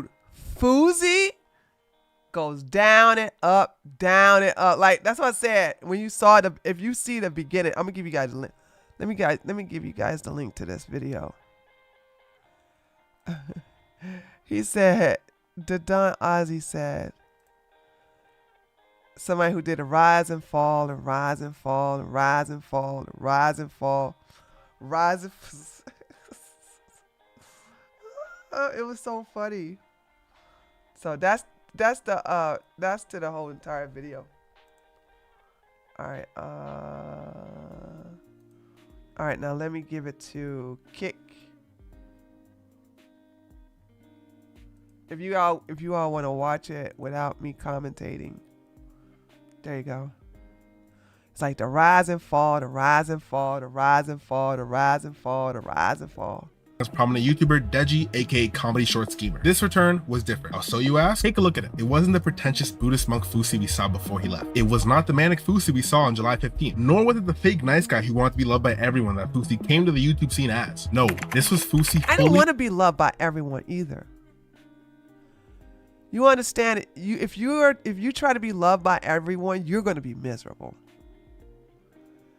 Because if you ever do anything that the mass crowd doesn't approve of, they're going to like make you apologize, make you change. And if you don't, then they're just going to try to like come after you. When you just act true to yourself and say, this is who I am, take it or leave it, I don't care. I'm not changing. I'm not doing what you want me to do. I'm doing what I want to do. Embracing being the bad guy. The first fight, we saw Fousey who didn't eat clean and looked like he didn't even watch a boxing for beginners at home video. Now, Fousey looked and sounded a lot different. He seemed far less egotistical and the aura he exuded came off a lot more calm, collected, and dare I say sane. Because the other one, I was still a YouTuber. So the only thing that I had was an ego back then. So all the talking, all the belief in myself, all came from my ego believing that, oh, I have these followers, I have these subscribers, I could be anybody in the world, and I got humbled, and I got humbled in great fashion. So this time, from the ground up, everything is fundamentally different. There's not one thing that's the same from the last fight. And, you know, that's all I'm gonna say about that. Like, look at the both of them at this weigh-in. Fousey literally underwent his training arc, his time. Okay, wow, I don't remember this, but okay. He evolved both. He got veneers too? Ugh. Physically and mentally. Then look at Deji, still had a mid physique. I don't know about y'all, but give me Deji in the ring all day, every day over this version of Fousey. It was obvious that Fousey was finally gonna come back and stay back. Gone were the days of the continuous high highs and low lows. Fousey was finally gonna get a win, is what I should be saying in the script. But in reality, he got brutally and ferociously destroyed by Deji. Did he really?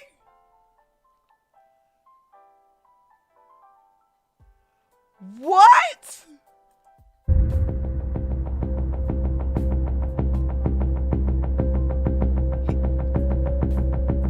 This, once again, kicked off one of the worst downward spirals for Fousey. I'm not well right now.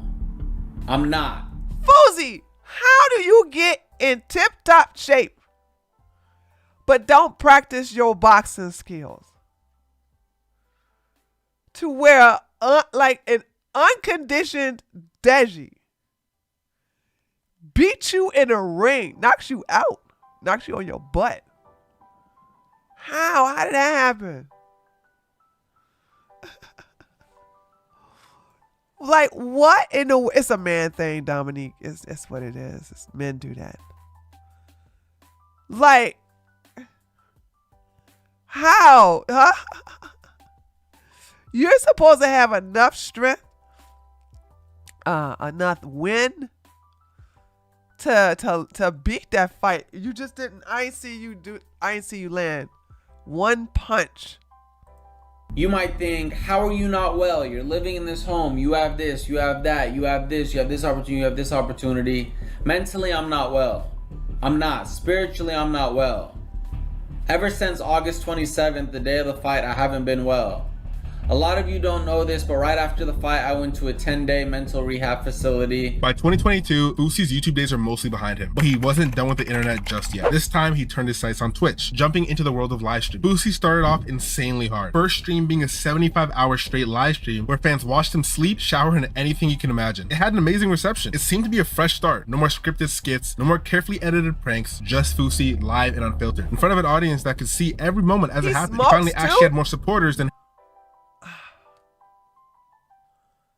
So did he just leave Islam?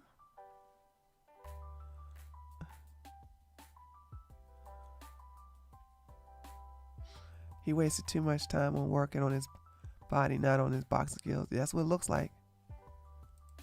Haters, it seemed, once again. He even started being that inspirational Fousey that his fans knew and loved originally, giving out money to random people and really started to finally get his good guy title back. This really felt like Fousey's redemption arc. Do you have Cash App? Yeah. I'm gonna send you 500 because I know. No, it's okay. Let me do that for you because I understand the dopamine high of hearing that you're gonna get a 500. Then that's such a cruel prank. Fousey eventually, around this time, made an appearance on the H3 podcast, and it further showed that the sentiment around Fousey has changed drastically. In the stream, Fousey seemed to have zero ego whatsoever. He spoke on his addictions, especially one quite embarrassing one, if you ask me. He went over one of the most traumatic moments that had an effect on his intimate relationship since. Happy ending addiction. He has a happy ending massage, a massage with a happy ending addiction. I'm a child, okay? Under 10 years old. Everybody at school is talking about masturbation, sex, all this stuff. I'm like, what the fuck is that? I live in a conservative Muslim household. I go home one day, first time ever, take off all my clothes. I had a life-size toy leopard that you can win at a carnival sitting there. Get on top of it, I start humping it with Miss Congeniality on the TV. When I came for the first time ever, my Muslim mother opens the door and sees me ejaculating. Holy fuck, dude. How old were you? Under 10, I think. So that was whenever Miss Congeniality came out, I was born in 1990, so you could do the math. That was my first experience. It gets worse. It gets worse. That's pretty traumatic. She yells at me and tells me to put my clothes on and closes the door. Didn't talk to me that whole night. That next morning, I sent her an AOL email and said, Mama, I'm sorry. The devil got in my head. That won't ever happen again. She replied to me in an email and said, you're right, Yusuf. The devil did get in your head. This is why you need to pray. Comes home from work that day, never, ever addressed it. So from that point on, anything sexual, anything like ever, like whatever, to me, I'm a bad person, I'm wrong, I'm guilty, I'm shameful. That's fucked up. That caused, literally, it affected all my relationships because that's what caused my severe. Are you mad at your mom for that? I'm not, I forgave my mom. My mom did her best that she can. She was saying everything. Some things that a normal person would probably take to their grave. Fousey was saying it as casually as one would order a meal from a drive-thru. You know how my mom caught me on the second I came? Yeah. So the second There's more to this story? Dude, this is... See, this what happens when you overshare. Oh, Jay says cap. Jay, you don't believe he telling the truth? I don't know why you would tell this. I don't know why would you overshare this. I don't know why. Like, why would you, like, why? Even do this to me, I would come. I gotta say, how does one not burst out laughing after saying this? It's just beyond me. He even went on to give a reason behind his massage parlor addiction. All of a sudden I feel this. I'm like, no fucking way. She slapped your shit. Yeah, my eyes are still closed. She goes like this. I open and she goes, you want? I'm like, yes. The second she put oil on me and touched me, I came. She started laughing at me. So I left. Now I feel even worse than before. And that cost 10 years of massage parlors. Wow. Wait, what? You get a massage at a happy ending massage parlor, because that's only the place they would do this. You ask if you want a happy ending. She put oil and barely touch it and you skeet. She laughs at you, which is something to laugh at. I probably would have laughed too. Now you got a humiliation fetish in there, and that caused you to do that for 10 years? Ladies, aren't you glad you don't have a ding-a-ling?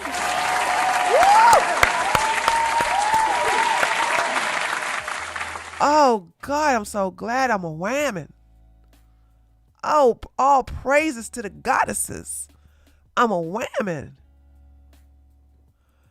I'm a whammon.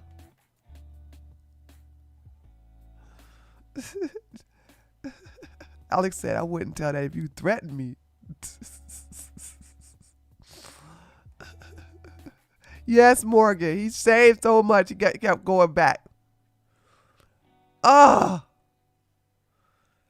10 years. 10 years of happy ending massages. Well, at least some woman got paid for that.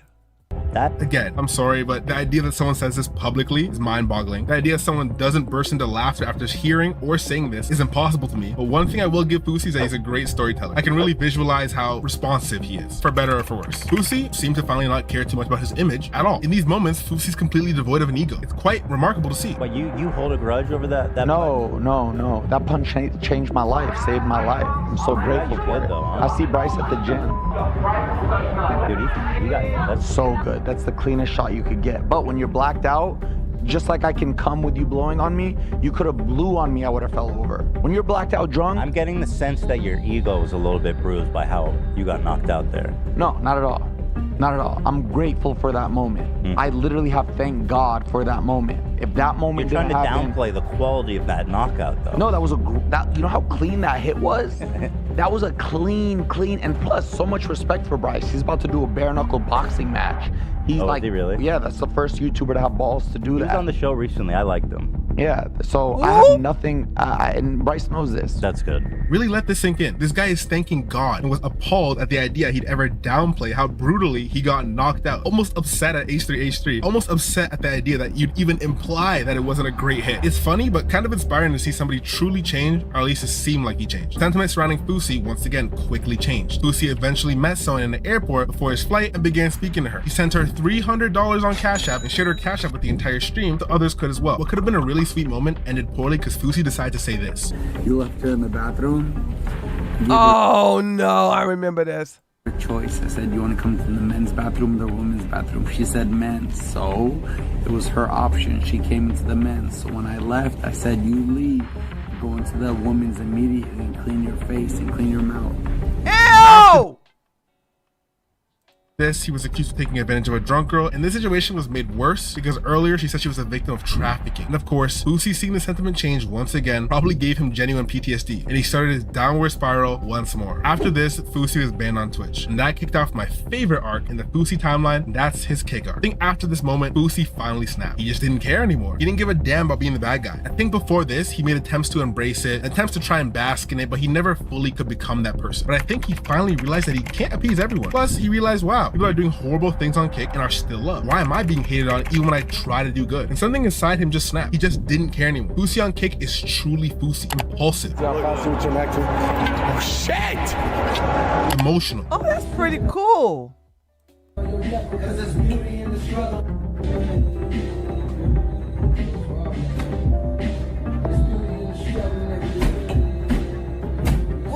happened? I don't understand. What happened? On Kick and are still loved. Why am I being hated on even when I try to do good? And something inside him just snapped. He just didn't care anymore. Fousey on Kick is truly Fousey. Impulsive. Oh shit! Emotional.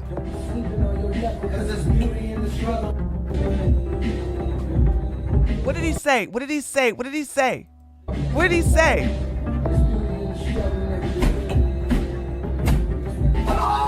So he's losing this because he said the N-word? You gotta be kidding me, right?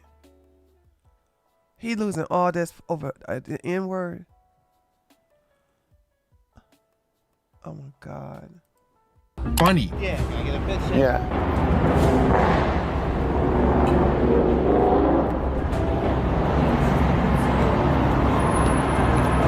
Another one?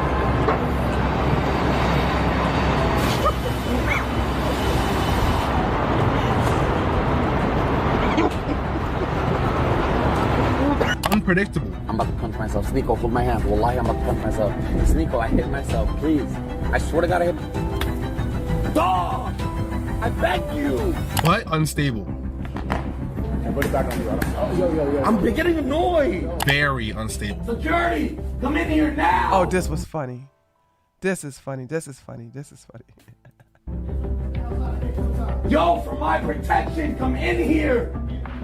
This version of Fousey, while the wildest, shot him right back into relevance, getting covered on Drama Alert again by big names like Agent Zero, XQC. They were all reacting to him, and he even got a multi-million-dollar kick deal. Fousey's ego also came back in full force. There are 1,000,001 crazy funny things that happened during this era, and as I record this video, things are happening. It would take me 5 videos to get through all of them, so we'll just do a speed round. Fousey's beef with Mia. Have a great day, man. Just watch out for this cokehead over here. Neon! Neon, get it right, Neon. Oh, no. Get on your hands and knees. I'm Get on your hands and not knees. doing it. Get on your hands. Oh! Get on your hands and knees. Fuck! Get on your hands and knees. Fuck! Get on your hands and knees. Getting kicked out of multiple restaurants. You getting bomb threats? You want us to leave? I can't turn it. I'm not doing anything. I could leave. Somebody, this is what happened. Somebody drove by and saw him, yelled at him, and he put it over.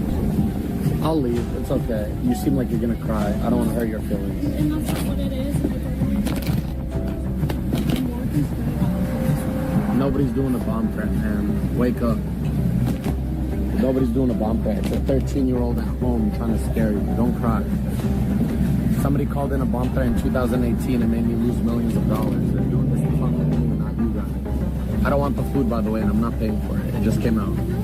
No. Fuck this restaurant. I don't want the food. I don't know why you're laughing. You guys are kicking me out.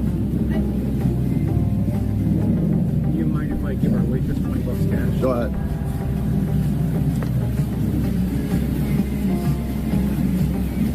Would you give this to our waitress, ma'am?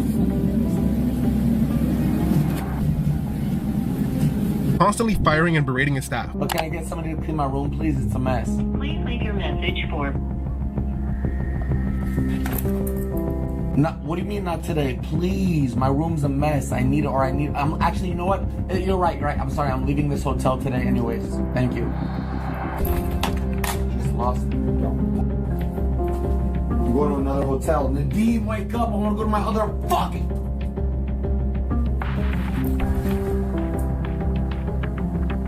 Nadeem, you're fired. Every time I ever call, you guys just tell me how scared you are, how worried you are, how stressed you are.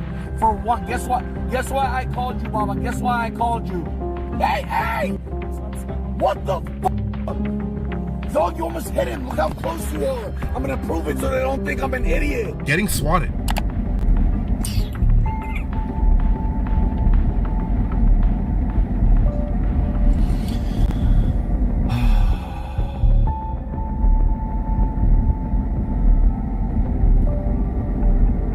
I know I'm still upset about that police officer being in my house.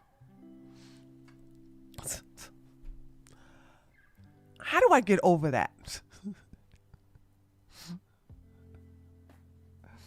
I'm not mad at my husband. I'm not even mad at the police officer, right? I think I'm mad at the dispatcher. 'Cause she did it. Oh, heifer. Oh man. I just had a flashback. Just let it go. How do I do that, Spitfire? Walk me through that. Walk me through letting it go. 'Cause I'm still mad. Okay. Gonna sit up here and comment on my gun in my house, on my nightstand. Like, you ain't supposed to be in here.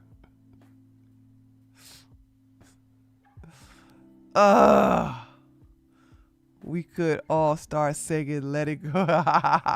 No. Okay. I don't want y'all singing nothing. How far is the Best Buy? 18 minutes. Oh, okay. All right. Hands up, reach for anything and make it sharp. You got it. You got it. It's down. You got it. Right there. Oh, make a shot if you reach for anything. There's... I'm not reaching for anything, sir. I'm live streaming right now. I'm on camera. I'm not reaching for anything, sir. I have a dog on my lap. A dog on your lap? I have a dog on my lap, a teacup Maltese. This is a prank call. I'm live streaming. We'll confirm that. I know. All right. I'm not moving. I'm not moving.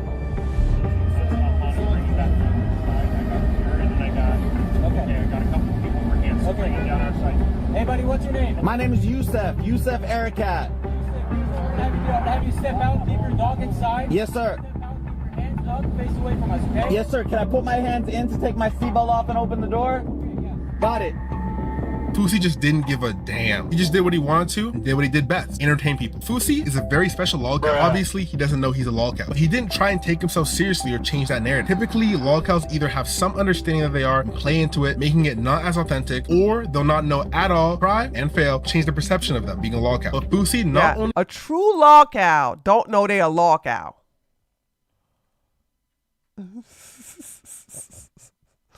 And those are the best lolcows.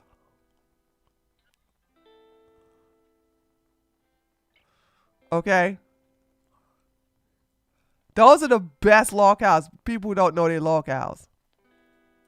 Not only did he not know he was a lolcow, he also didn't care. It was a perfect storm for views. It was also perfect timing. Kick just started to get relevant. And what is Kick? Clit farming and doing the most outrageous and borderline criminal things. That's right up Fousey's alley. Think about it. Without even trying, he's hosting huge events that got bomb threats called in and featured public meltdowns on top of an Uber car. He got knocked out by Bryce Hall. Kick was made for Fousey. So naturally, Fousey did numbers on Kick, quickly becoming one of the most watched streamers on that site, right up until he started another downward spiral. By this point, Fousey had become a full-blown lolcow. And just like the night follows the day, when you're a lolcow, trolls are never far behind. Now, just throw a 24-hour live stream into the mix, where he's constantly leaking his location. And well, you can see where this is going. Disaster is practically guaranteed. Let me set the stage. Fousey was already on edge with his team. What should we download into their brain?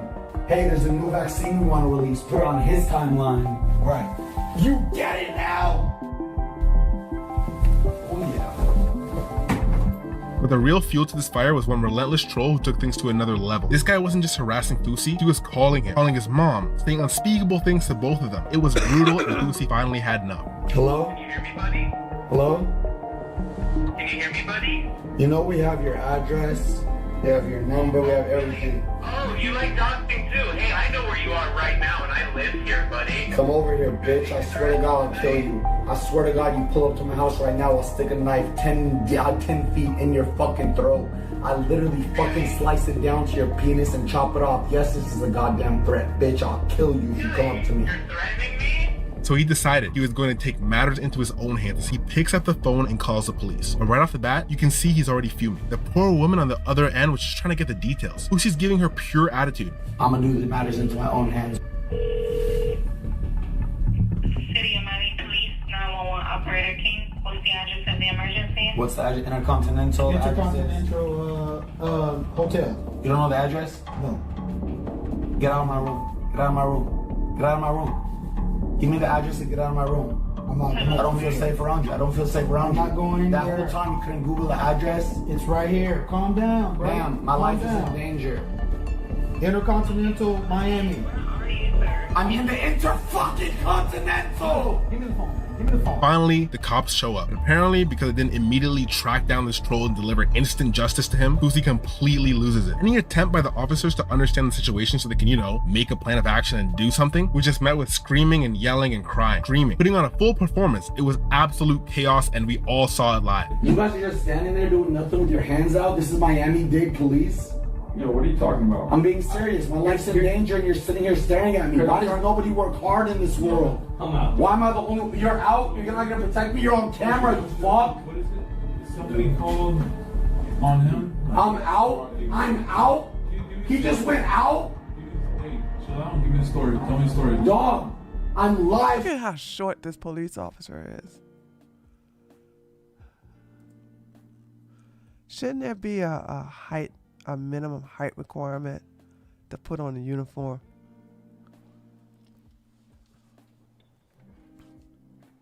What could this little man do?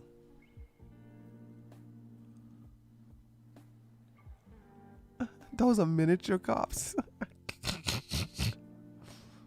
He's shorter than Fousey. He's literally, don't pick on us short people. Well, Peanut, you ain't no cop though.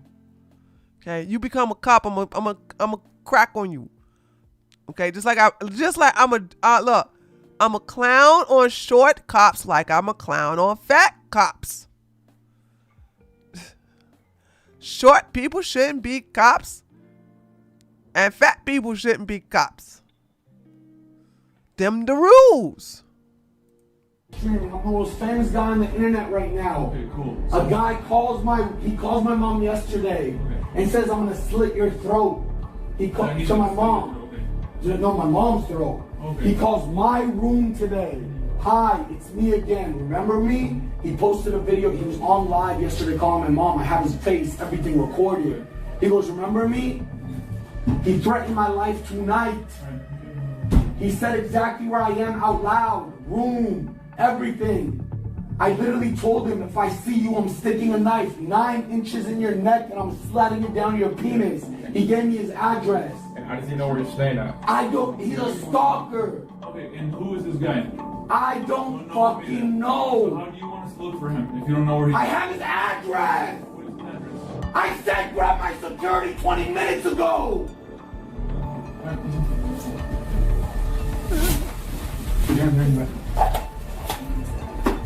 You guys are dumb as fuck, man. You guys At least he isn't fighting them when he gets arrested. He just complies. Why can't some black people do this, right? Just, the police, you're never going to beat them. Like, just go ahead and comply. Why add extra charge? My dad is like 5'4". He was in the Army for 15 years and he's still pretty strong. Yeah, that's the Army, okay? You're not really, you can't, I wish I stopped doing this. You can't compare a soldier, whether they're in active war or not, to a police officer that's always on the street. Let me tell you why you can't do that. Your dad is not hated everywhere he go by the same people who need him. You see the difference? Your dad also don't know the difference of law, don't have to know different laws and codes. Okay? Your dad doesn't know that if the person he's pulling over is going to shoot him or not. Your dad doesn't know if he's going to get ambushed on a wellness call. Your dad is never in a situation where he sees a woman in trouble, he goes and help her out, and then in the process of arresting her husband, the woman bites him in the shoulder. Stop comparing military soldiers who know their enemies and actually shooting their enemies to cops. They're not the same. Not even close. Stop that.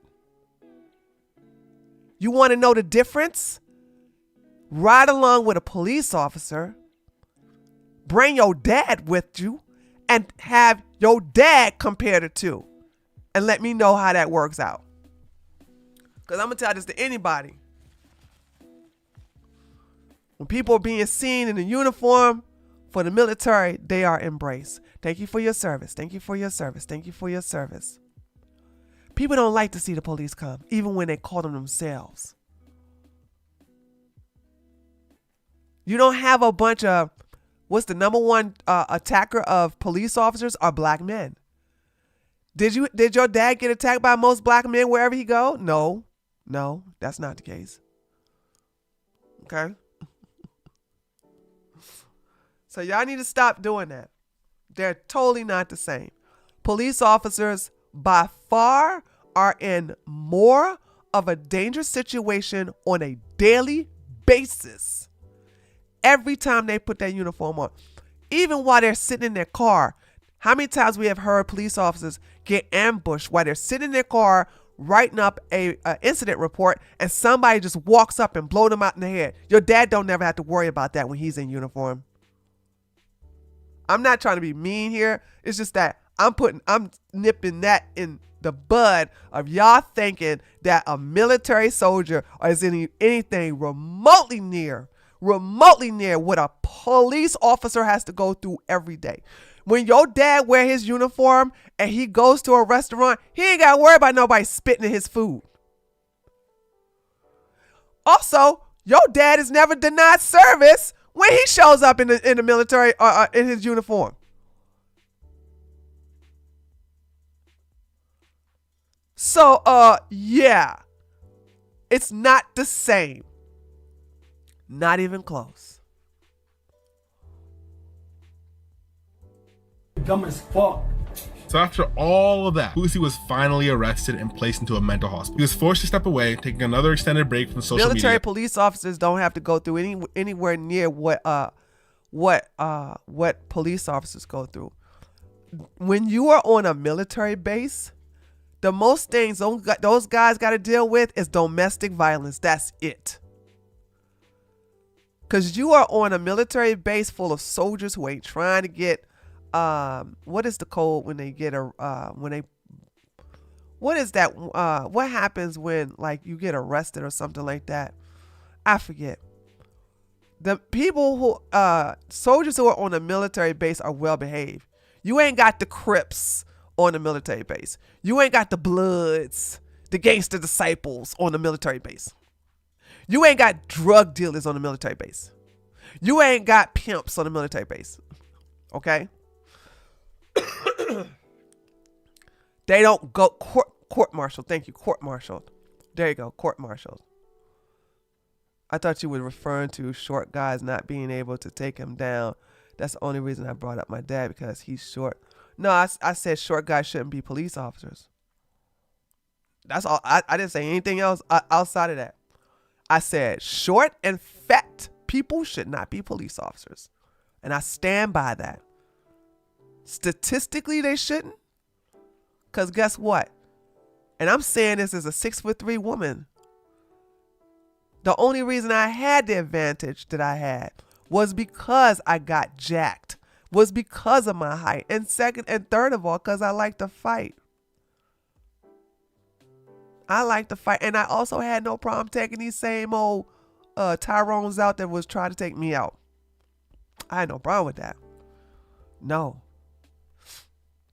That's why I don't understand when you got these women who are just like, oh, I just want to be a police officer because it's cute. Okay. Once you get your ass beat, is it still cute? Like, it makes me think, like, have you ever been punched by a man? When you get punched, you know what I'm saying? That's a different type of pain, girl. Now, if you can get punched and shake that off and continue riding on that adrenaline fighting, hey, stay in the game. But it ain't, the policing ain't for everybody. It's just not. It's just not. It's just not. But yeah, military base have well-behaved people. Like I said, the military police only, like, the biggest thing they're gonna deal with is domestic stuff. That's other than that. So even MP military police officers don't experience what street cop experience. They just don't. And while he was in the hospital, he did seem to be in better spirits, even talking about his plans for yet another comeback, while everyone around him and on the internet was thinking this guy is just not meant to be on the internet. He's already promoting his return. I got fouled out. That's all it is. I'll be back. Y'all know that. Season 2 on the way. We champions now. Let's get it. G7, baby. Now, that brings us to today. Where is Fousey now? Well, as I write this script, he's banned for crashing out on his manager. But what am I actually saying? I'm saying he's where he always is, stuck in one of the stages of his continuous downfall. Life has many cycles. We talk about economic cycles predicting booms and busts, and historical cycles foreshadowing the rise and fall of empires. While those cycles can get messy with a bunch of variables, Fousey's cycle, that one's as predictable as it gets. Why? Because he tried everything. Fousey's not on Kick no more? Hold on.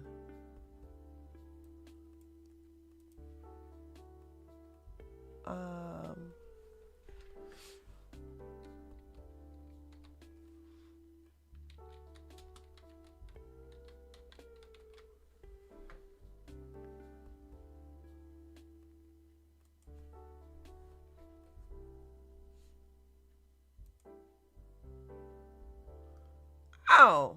He's back. Well, that band didn't last long, huh? What is he doing now? 30-day water fast. Oh, no. No way you doing a 30-day water fast. You lying. You lying. Ever felt this way about an audience before, and I've had many. Been a goat for 15 years. You are not. He's not gonna make no 30-day. This is cap.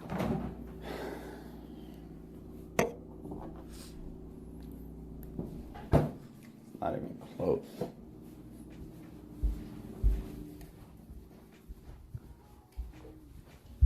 No way he gonna make no 30-day.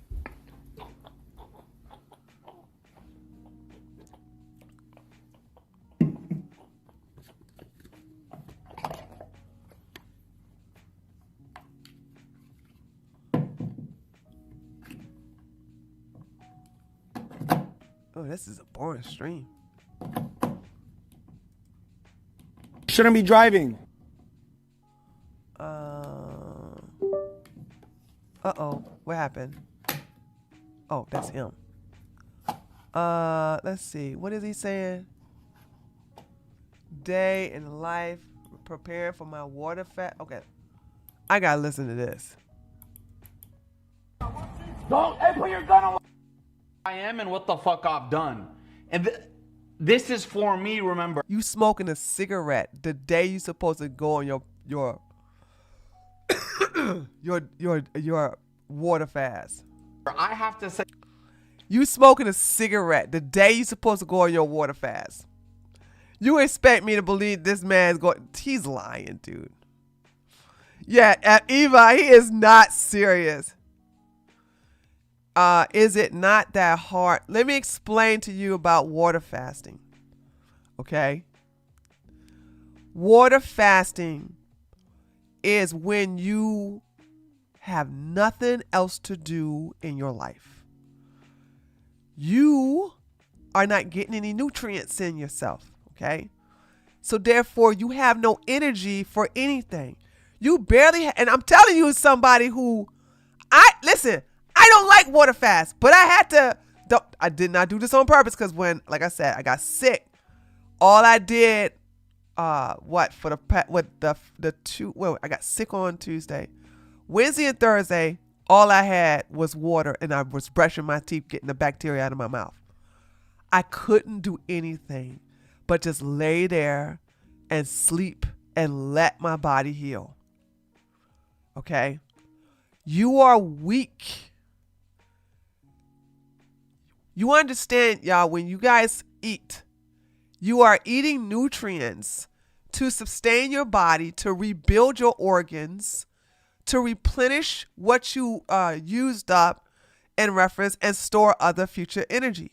When you have nothing but water, how are you getting your nutrients? How are you getting your energy? I'm not saying you can't go on a water fast. I'm not saying that. But everybody who's going on a water fast can't do nothing. When I say you can't do nothing, you have no energy to do nothing.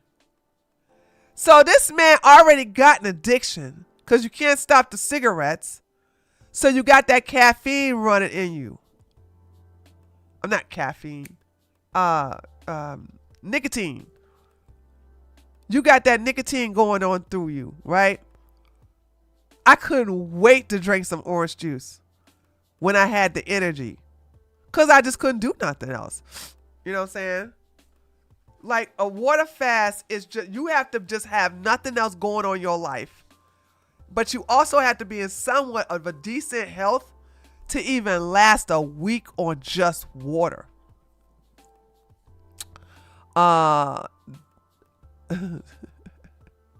He's going to die on fasting within 30.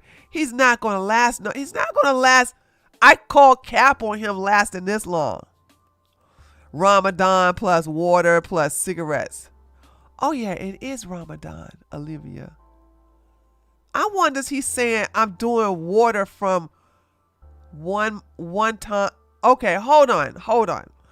is he doing a Ramadan water fast or is he doing a regular water fast?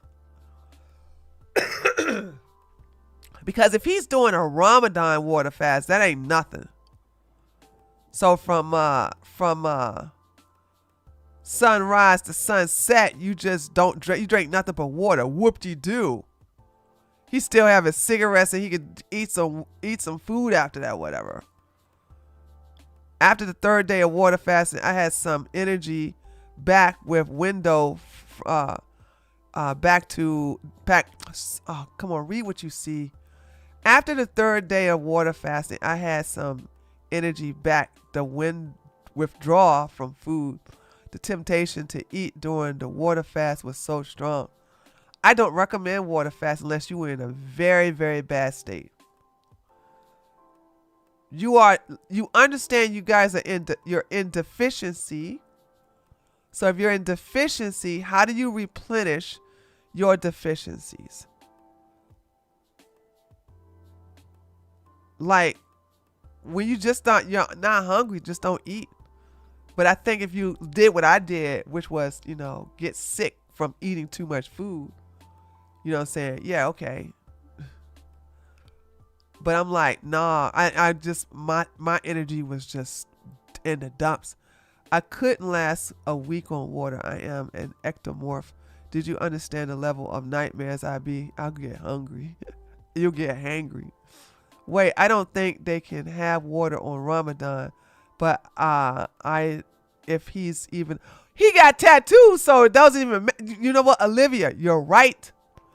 But guess who got a tattoo sleeves on his right hand and a whole bunch of tattoos on his left palm, the back of his left hand.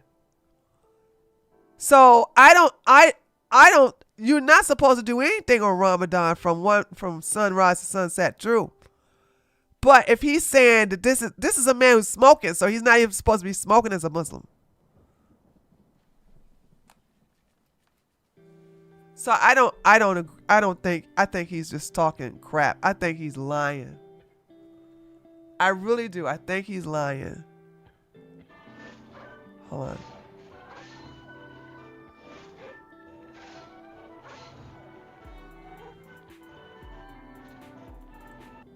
Why are you talking about why? Getting our first official weigh-in done. Here we go. Oh God, I gotta do this tomorrow. First official weigh-in. Here we go. Switching. I'm going to have to cut that out of the video. This man. What? I had nobody to blame but myself. I had nobody to blame but myself. Oh, okay. Meds, ayahuasca, massage parlor. He's tried dropping his ego. He tried embracing it. He tried masking it. And the result? Always the same. Extreme highs followed by extreme lows. Why does he keep repeating this? People have theories, and honestly, there's probably a little bit of truth to all of them. Unlike a lot of people I cover in this channel. I actually, for one, feel bad for Fousey on some level. Now hear me out. Yes, he's fake pranks. Yes, he's been a terrible person to people around him. And yes, he's an egomaniac, especially now. Beneath all that, what does he want? Who is Fousey? What makes him tick? At the core, he's just someone who wants to be loved. If you pay attention to any of his meltdowns, he always says something to display that. Almost like he's compelled to. Not one single missed call. Not Nadine, not nobody, not a friend. Not a single friend who's been congratulating me all day. Not a single friend, nobody. To make a promise good from my heart. And all that did was to get other people to shame me, vilify me, cuss me out, deter me, tell me how much I should kill myself and not be here. Who I learned it from? The youngest woman I have in my life. No, you're not on the prayer rug, right? Fake Muslim.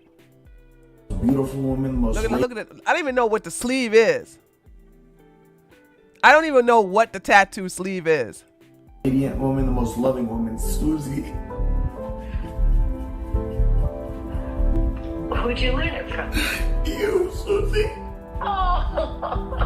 He's someone who desperately wants to be loved, and when he doesn't get it, especially in the way he craves, it genuinely breaks him. And then there's the reality that everyone around him is using him, from Keemstar and Neon milking his antics for content, to his rotating girlfriends who seem to vanish right as the downfall begins, to his own security team who clearly is just there for a check. Tell everybody I'm about the house for myself. If I take accountability, own your shit, team. You've never apologized First to of all, me. First of all, you're bringing up so much fucking old shit that I don't even. Yeah, because it's unhealed trauma, team. You made me want to kill myself. Again, how many times you gonna keep saying that?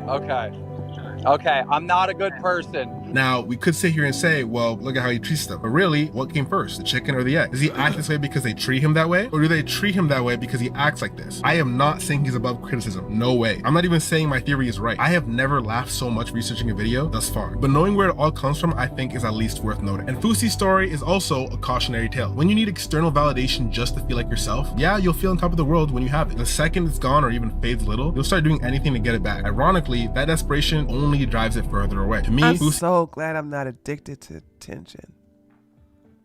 This is when you just have to have eyes on you. He's like a well-written villain. You watch them do these inexcusable things over and over, and you're just waiting for them to get what's coming, and you also hear their backstory. And while you're still kind of glad they got what they got, you understand how someone so flawed and troubled could end up here. Like, who knows? Maybe if my first experience was on top of a leopard plushie and my mom walked in on me, I'd be hitting myself in the head when people annoyed me too. Probably not, but you get the point. Either way, I can't lie. I'm very curious to see what happens next with Fousey. The idea of him having a healthy relationship with the internet feels like a pipe dream, but he's definitely one of the most entertaining streamers out there. Anyway, thanks for watching. Here's a video YouTube thinks you'll like, and with that, peace out, y'all. All right, that was pretty good. Yay, that was really good. You always make some good videos. Do you understand, chat, that now I have to go and I'd have to go edit that one part out because stupid Fousey was going to say the prayer rug is crazy.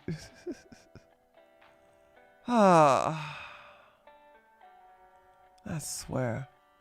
All right, I can tell you right now, we ain't gonna have I'm not gonna be looking at this all day. Let me see.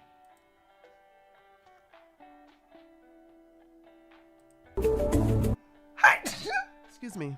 First thing we're going to do is we're going to have to put this up at 1.5. And I know he doesn't even get into this.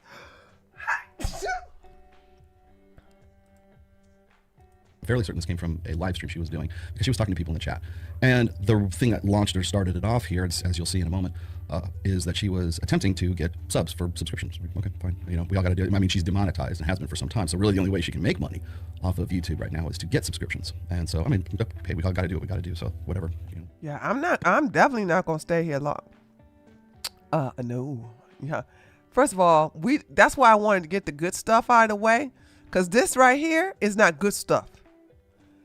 4-hour stream about Pearl.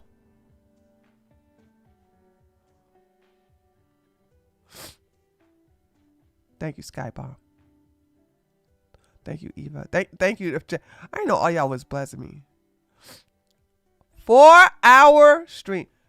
I think I'm going to go get a grapefruit and eat, since that's going to be my last thing I'm going to eat today. Give me some vitamin C. Like, 4-hour stream, chat. 4 hours. 4 hours. 4 hours. 4 hours. 4 hours. Let me go get my grapefruit. But I'm fairly certain that the deal was, subscribe now or get a subscription, and I'll answer any questions you want to me down. Ask me anything. Well, of course, what do people ask? Well, how come Rollo hates you so much, right?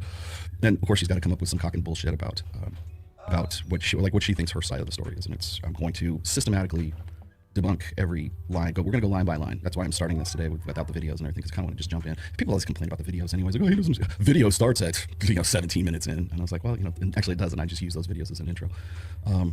But I'm going to break format here for a little bit. I'm going to do something a little bit different today. I'm going to try to maintain. I'm going to deliver today's pod class in as best a way I can. I'm going to see if I can channel my inner President Sunday for today. And if you don't know who President Sunday is, he's a guy who has been right on top of Destiny throughout his, let's just say his, I don't call it assault because it's not really assault, his revenge porn allegations, which, by the way, there's 4 girls now. So you've got Pixie, you've got Sherry, and there's 2 more, and I don't know the names of them, but now he's facing 4 independent charges because when one comes up, the rest of them come out too. So, you know, they all come out at the same. All the sharks come when they smell blood in the water. That's when the sharks are there. But one of the things I really like about President Sunday is he's very to the point. I mean, I don't think I've ever seen the guy get really kind of overly emotional. He's very analytical about stuff, and so I'm going to try to do my best to sort of maintain. Let me slow this down. That kind of composure for all of this because I think if people expect me to just be pounding on the table, it's like, well, I'm going to try to be as diplomatic as I possibly can. I'm just going to go line by line. I'm going to show you, explain to you why what she's saying is bullshit, and I've got receipts to back it up. So I'm going to go through that here in just a moment. But before we do, I have one, well, if you don't know about my band's playing on March 12th. No!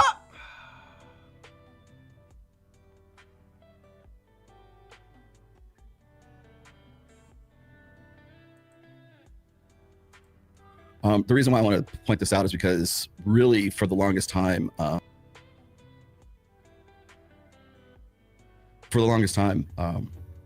had to live under this shadow. And I think I've already explained this. I did one video on this right when all this stuff went down, when all the leaks came out about Destiny.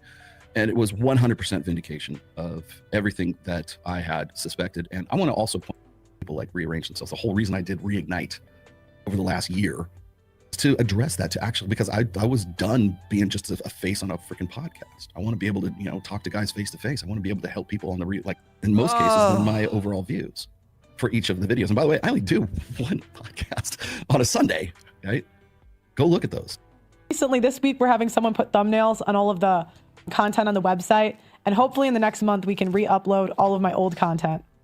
On top of that, you know, if you want to get back into it, if you want to get back on the, let me give you a little bit here. I'm going to be nice, right? Okay. I told Mike I'd be diplomatic here. I'll be here. I'll give you an idea for free.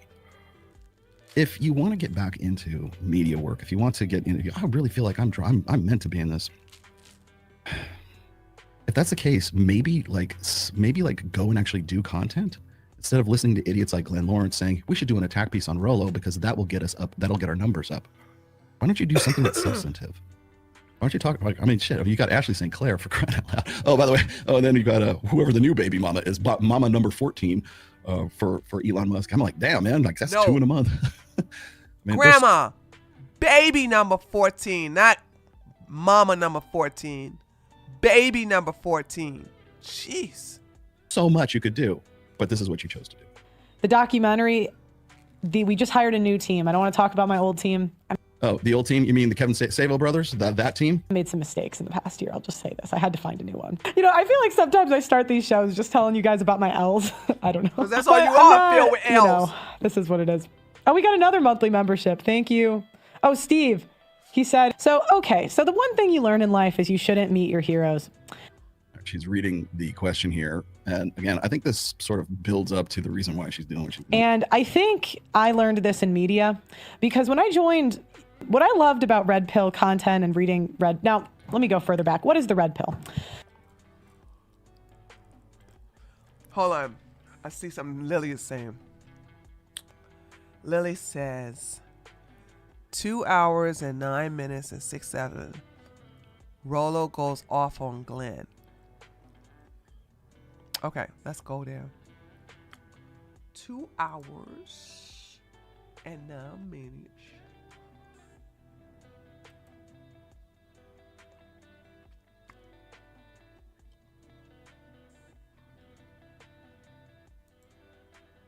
Okay. In the first place, but the second of all, it's like, why would I help this bitch who has done nothing but manipulate, has no fucking original ideas of her own? Why would I want to put any of this energy into helping her do exactly what we've been doing for over a year now? I didn't go through all that bullshit with Patrick Bet-David and all the stuff that we had to do in Florida to get to Las Vegas, to build this stuff from fucking scratch, to build the show from nothing. And you want me to just hand it over to fucking Pearl Davis? Because you guys are nothing without women. Even ugly Sasquatch ones like Pearl. Just goes to show you, Pearl is a loser, but she's a woman. And she validated your existence. And you mad because it proves to every last one of us that you're still nothing without women. Even ugly ones like Pearl. Fuck off. Fuck off. And you know goddamn well that was true. I was in my car when I talked to you about this. You know that was true. This is why you don't trust Glenn Lawrence. Glenn Lawrence is autistic. Dude is a fucking, he's got a fucking addiction to escorts too. You know that it's true too. Trust me, people have big mouths. You fuck as many escorts as Glenn Lawrence does, 2 or 3 of them are going to want to talk. They're going to look you up and find out who you like and who you don't. That's a podcast for. I could do a 5-hour podcast on just that alone. Please don't. Do not. Oh, I'm sorry, guys. I click on. So sorry. I'm so sorry. Oh no. Let me just see if I can go back to where I was. Was 2. I was in my car when I talked to you about this. You know that was true. This is why you don't trust Glenn Lawrence. Glenn Lawrence is autistic. Dude is a fucking, he's got a fucking addiction to escorts too. And you know that it's true too. Trust me, people have big mouths. You fuck as many escorts as Glenn Lawrence does, 2 or 3 of them are going to want to talk. They're going to look you up and find out who you like and who you don't. That's a podcast for. I could do a 5-hour podcast on just that alone. You do not try and Siege D, whatever the fuck your name is. Do not trust this guy.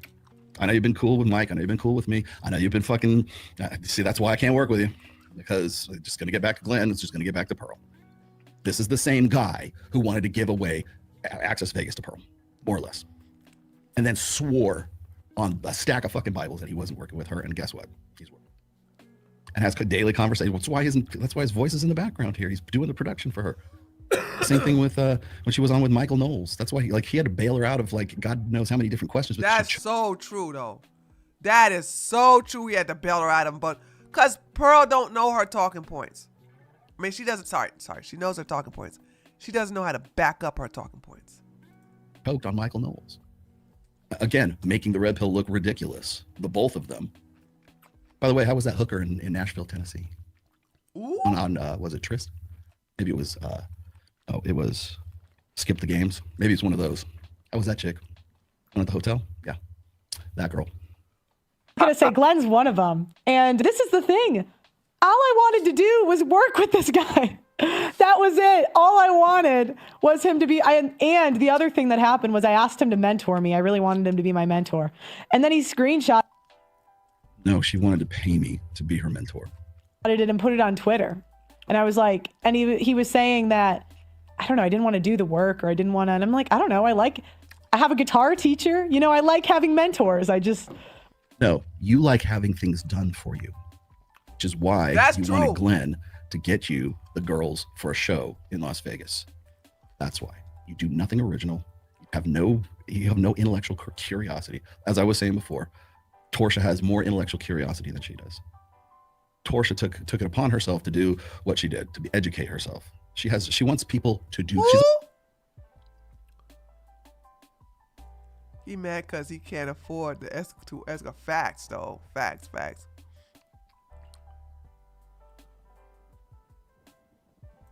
A spoiled rich girl who wants other people to do the work for her and then pretend that her 2 million subs are because she put a lot of hard work into it. Bullshit.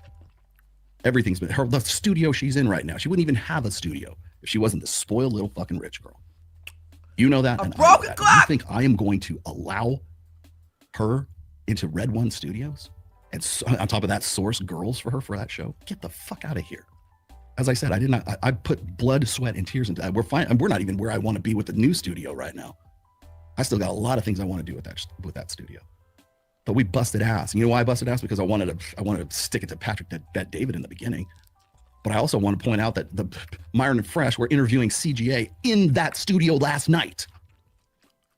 And you know what? Got no problem with that. I'm glad they're doing it. Wow. Really? Oh, we getting some tea, y'all. So you mean to tell me, Grandma, that Fresh and Fit needed your studio, just to interview Coach Greg Adams? That's interesting.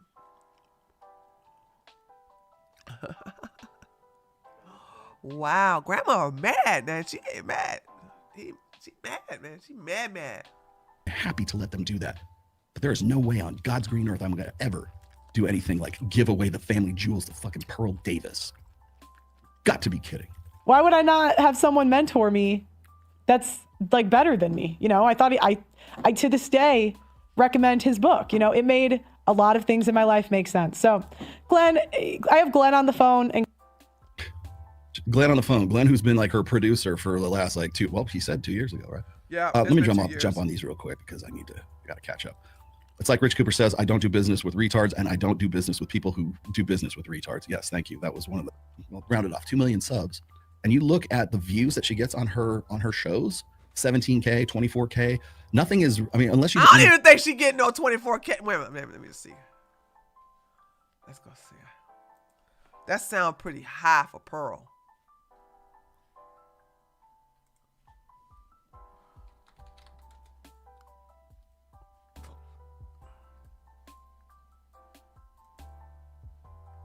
so everyone knows. Okay. 15, 39. Oh, that's pretty high. 7, 12, 32, 7. 18. This is still terrible. For some people who have a million subs. Jeez. Oh man, her streams are worse. 2.4 million. She did it 35 minutes ago. 12, 11. Oh, wait a minute, Miss No Filters. Look at this. This is a filtered picture. Oh my God, this picture is very filtered. This is such a lying ass heifer. Talking about something, oh, you women with your makeup and your filters.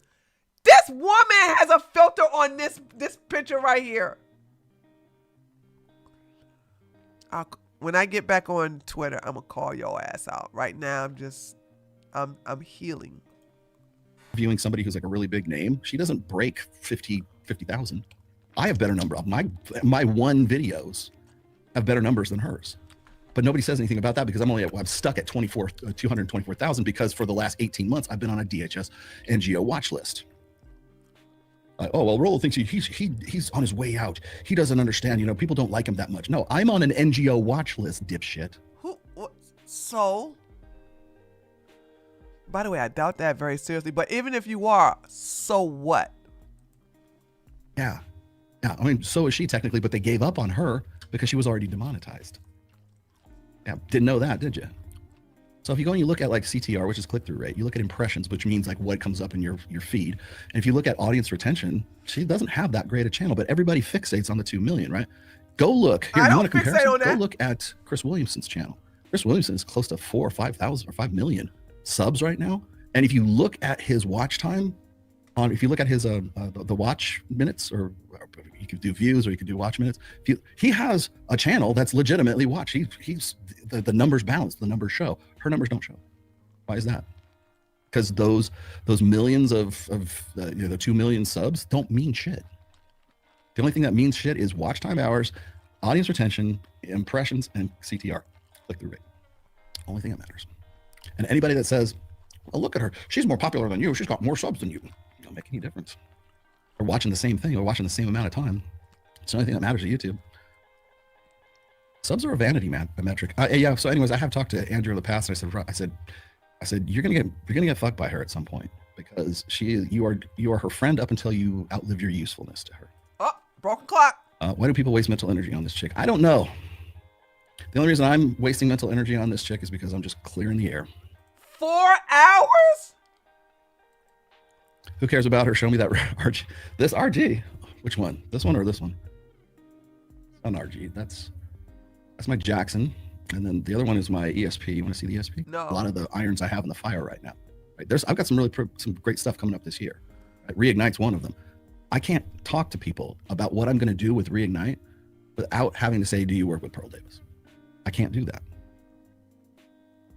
I can't do that because it's just, I don't know what's going to get back to her. Right? She's a ripoff artist. We've already established that. She would rather have somebody do shit for her and then take that. It's the perfect 48 laws of power, man.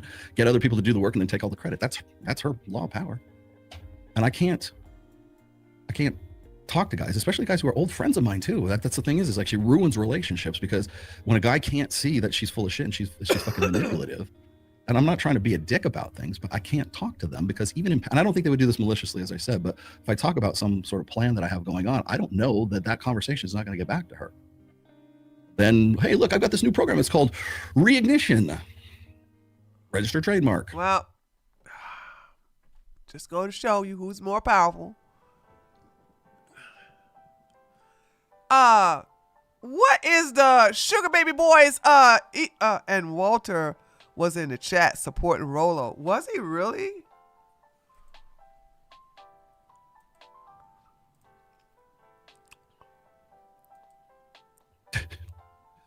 Yeah, I came up with it myself.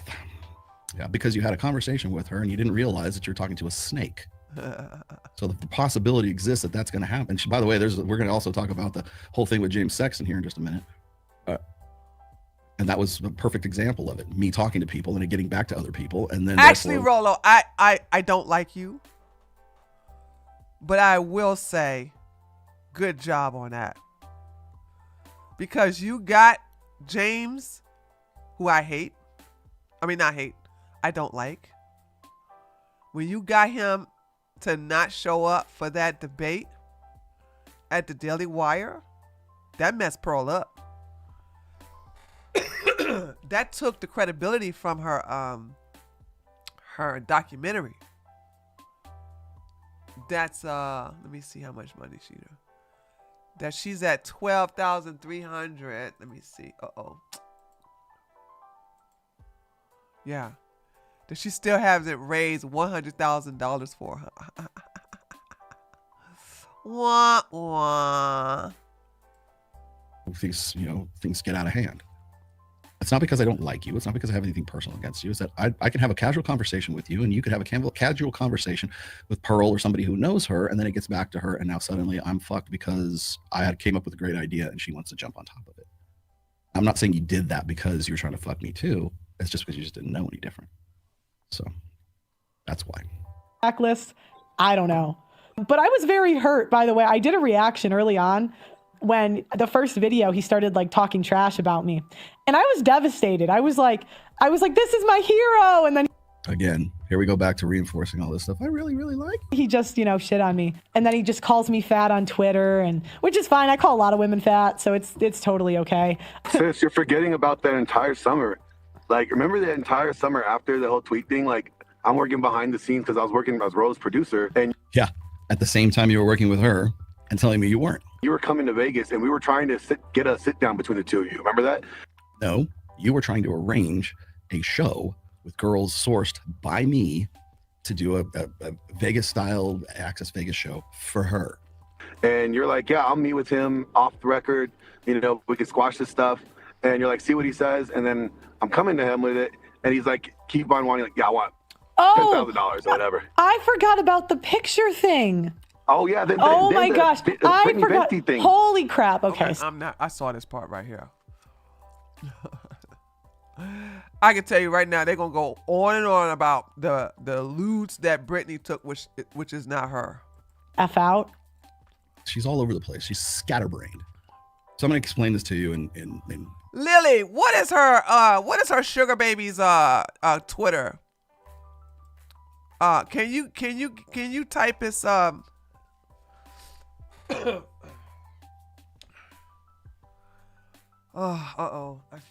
feel the energy coming down. Can you type his Twitter name in the chat so we can go to his Twitter? Because I think he jumped in here and went after Rollo too. When I do believe Rollo was mentoring the sugar baby.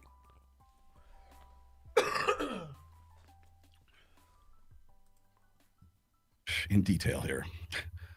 Okay, so here's what happened. During this time, Brittany Venti is trying to convince me, because she comes at me anonymously, and she says, I'm Brittany Venti's ex-boyfriend, and I hate her, and I want to expose her, blah, blah, blah, blah.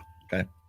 She says, she, as he says, I have some of her old nudes. Do you want them? And I'm like, well, I mean, I can always use them for like blackmail or whatever else, but whatever. And then he hits me up, which is Brittany, hits me up again and says, well, I've got these ones, but it looks like she's 17 in these. Do you want them? I said, absolutely not. I wouldn't take, I was like, I don't have anything to do with that shit. That's at the point where I got suspicious, and she knew I was suspicious. She said, oh yeah, I think she's 17 during these. And this is exactly what she tried to do. Martina You said send them to you. Now you revising history? It's okay. If y'all want to know the truth of this, just go to Brittany's channel. Brittany got the whole thing documented. And also, it's also on Lauren Southern's channel too. Dakota's husband, because this is how Brittany gets people, is if you want to make a guy go away, you make it look like he's interested in CP. Okay. And you know what CP is, and I'm not going to say what that is. Okay.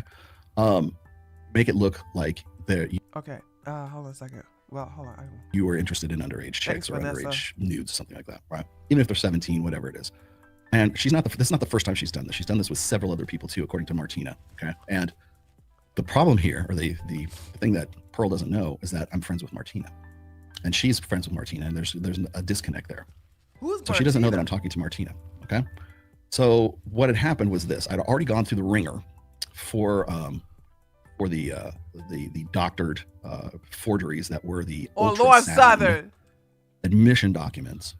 And so as a rule, so what happens is you've got this vulture here who wants to say, well, maybe this is my chance to get in good with Rollo. How can I help him out? Okay. She wanted to tell me that she had the actual real nudes, as if that was going to solve my problems, right? And I'm like, I don't have anything to do with this, but dude, what? Oh my God! What she tried to give me was, which weren't leaked, but these leaked videos of was it the verdict or the indictment of Steven Crowder? You know what I noticed? This is why I keep telling women, get that money from these guys. If you go to my Twitter, Lily's Twitter, Vanessa's Twitter, Morgan's Twitter, Spitfire Twitter, if you go to any woman's Twitter that is in the chat right now, you will not see anything sexual. You just won't. But these men who want to sit up here and say, we need to ban corn the cob, we need to ban corn the cob, yet still all they keep posting on their timeline is women sexualizing themselves, doing something perverted, their twerk. We just saw what Fousey just did. Fousey was supposed to do a weigh-in. He says, let me switch cameras, and switch to a woman who has a G-string up her boo-boo twerking.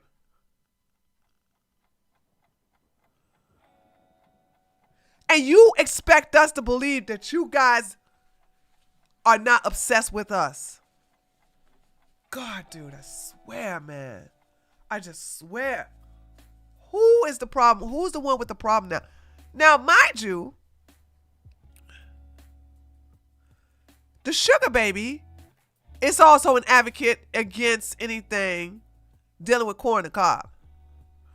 But like Pearl, like legit uploads corn of Nyla. Like she legit does that. Her sugar baby is up erotic stuff on it. So everybody that's a male, you can't trust their content without them showing something explicit. Sexually explicit.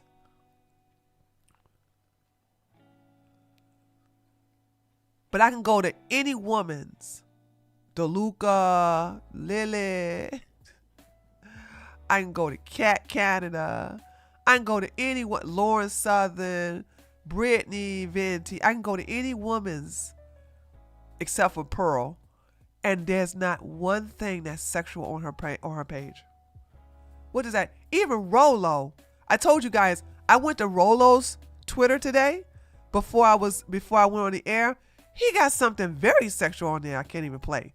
He got a group of women in France protesting Donald Trump, and they're all topless. Then has a nerve to say women have an excuse for trying to get naked, and you guys got your little ding dings out, rubbing dubbing to it. These men, oh God, they're such losers. And his divorce settlement at the time, like they weren't. I didn't have anything to do with it because it was stupid. Because like they were publicly available, and she's trying to tell me that there were leaked documents. What she was trying to do was get in my good graces by giving me what she thought would be useful to me. And again, that's what a manipulative, pathological personality does. So she said, well, maybe if I gave Rollo those Steven Crowder leaked deposition videos, then he'll know that I want to get back in good with him again. And I'm like, why the fuck is she doing this? And remember, this is mid-August of 2023, mid-August. I remember because I was in Lake Tahoe at the time. I'll tell you why I remember it. Then that wasn't enough, and she realized that those videos, the deposition videos, were publicly available. So that went off the table. The next thing that Glenn Lawrence brings to me through Pearl is I actually have the real nudes, and I'm like, first off, Glenn, why would you? I've already said in the emails that I didn't want to have anything to do with Brittany Venti or any of her nudes or any of the underage or otherwise. We said, well, Pearl has them and she wants to give them to you to sort of help you, like, you know, come back from this or some shit. Like I needed some help coming back. I'm like, what the fuck is this? So the nudes that were never nudes actually came from Martina Markota. And I'm going to show you exactly. You want your receipts? Here's your receipts, gentlemen.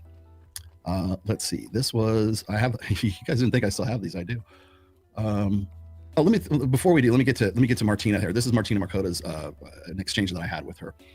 She said, this was not too long ago because we're talking about Destiny. We're talking about Lauren. Martina said this. She said, with the Destiny leaks and the ex-wife and friend of Destiny coming forward, Lauren was exposed. Rollo is vindicated. What does this tell you? It tells you that everything Rollo was saying was true and that Lauren and Venti cooked up a plan to try to get the masses and their fans to think otherwise. I can't believe Martina is she's still mad about Brittany. Dude, Brittany really rubbed her the wrong way. Anyway. Southern and Brittany Venti gaslit their fans and the masses by pulling this stunt on Rollo to make it look like the rumors about them were bullshit. They went through all of this effort to create fake documents, forge emails, interact but he bit the bait though. Here's the thing. Rollo was right about about Lauren and Destiny. And I'm going to tell y'all something that shocked me. He was right about that, but he was wrong about her being pregnant. Lauren was never pregnant by no damn Destiny. Also, that's what you was pushing. You was saying that she had an abortion or she had a baby girl or something like that. You were pushing that those two had a baby. That's what you was pushing. And I remember debunking that by going to Lauren's, all of her old videos where she in some tight jeans at the gun range, where she's supposed to be 6 months pregnant. Another time where she was standing up and she had, and she was in some black slacks, no baby bump there. I'm like, well, when did she have the baby? According to y'all. That part turned out to be false. She was never pregnant by no damn Destiny. Was she in a relationship or were those two doing a thing together? Sure, but that's not what you was pushing. You was pushing that she had a baby. And you also was asking for Britney's underage NUDEZ.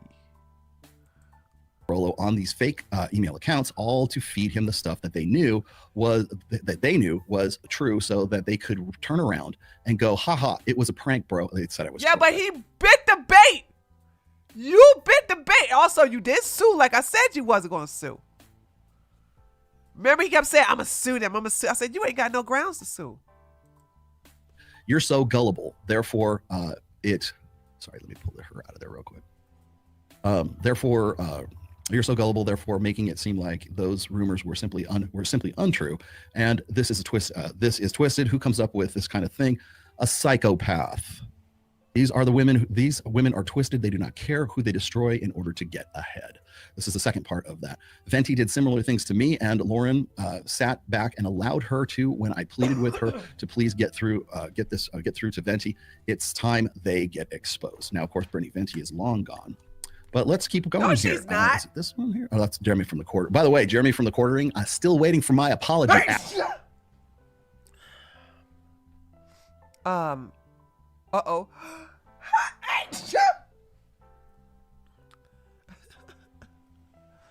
Thank you for blessing me before I even see it in the chat. Y'all can stop blessing me. I mean, you can continue blessing me in your head, but I just ate a big old grapefruit, so I expect to sneeze some more. Ass hat. Still waiting for that. He wanted to say I was all that this was all like me being one of those red pill guys. They're really into, CP. They're really into, this is what they're really about. Is this what a masculine man does? Yeah. Okay. Jeremy, still waiting for that apology, bro. These were the ones that this was the exchange that was given to me by Pearl through Glenn Lawrence. And this came from Martina Markota. So this was Pearl. This is what I was led to believe was supposed to be Pearl trying to send out an olive branch to me after all this was going on in the middle of August. And I'm going to explain to you why it was in the middle of August.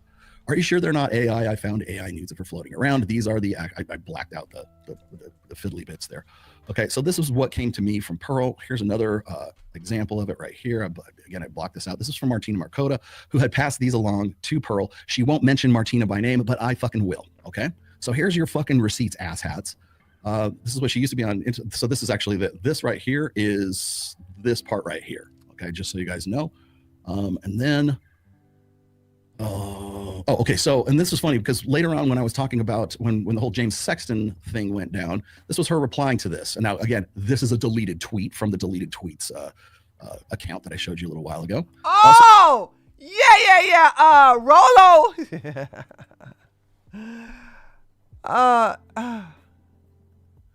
Lily has a account. Oh, I don't think I should say anything. I don't know if she wants me to say anything. Lily, is this an open secret? If so, I'll keep quiet. But Rollo blocked Lily.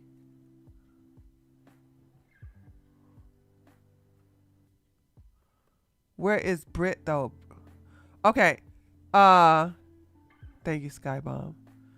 Lily has an account. She been created this account called Pearl Deleted Tweets. Cause Pearl would drunk tweet a lot and she would delete the tweets when she was sober up. So Lily created an account where she would find all of Pearl's deleted tweets and just post it on that account. And Rollo went to that account and and took these screenshots.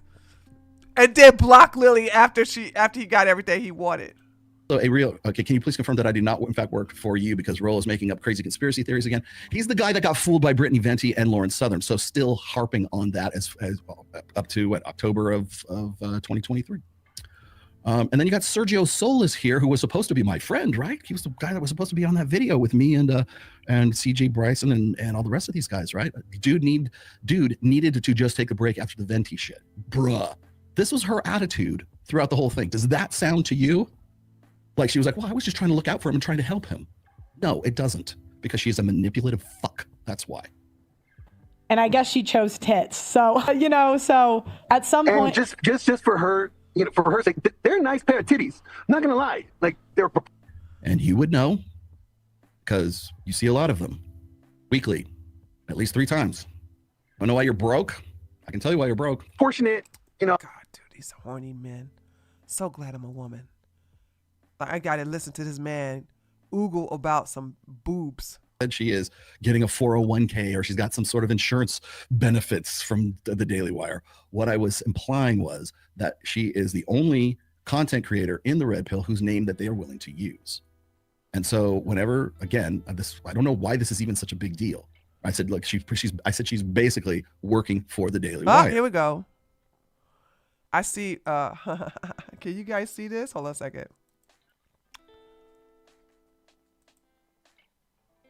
Hold on.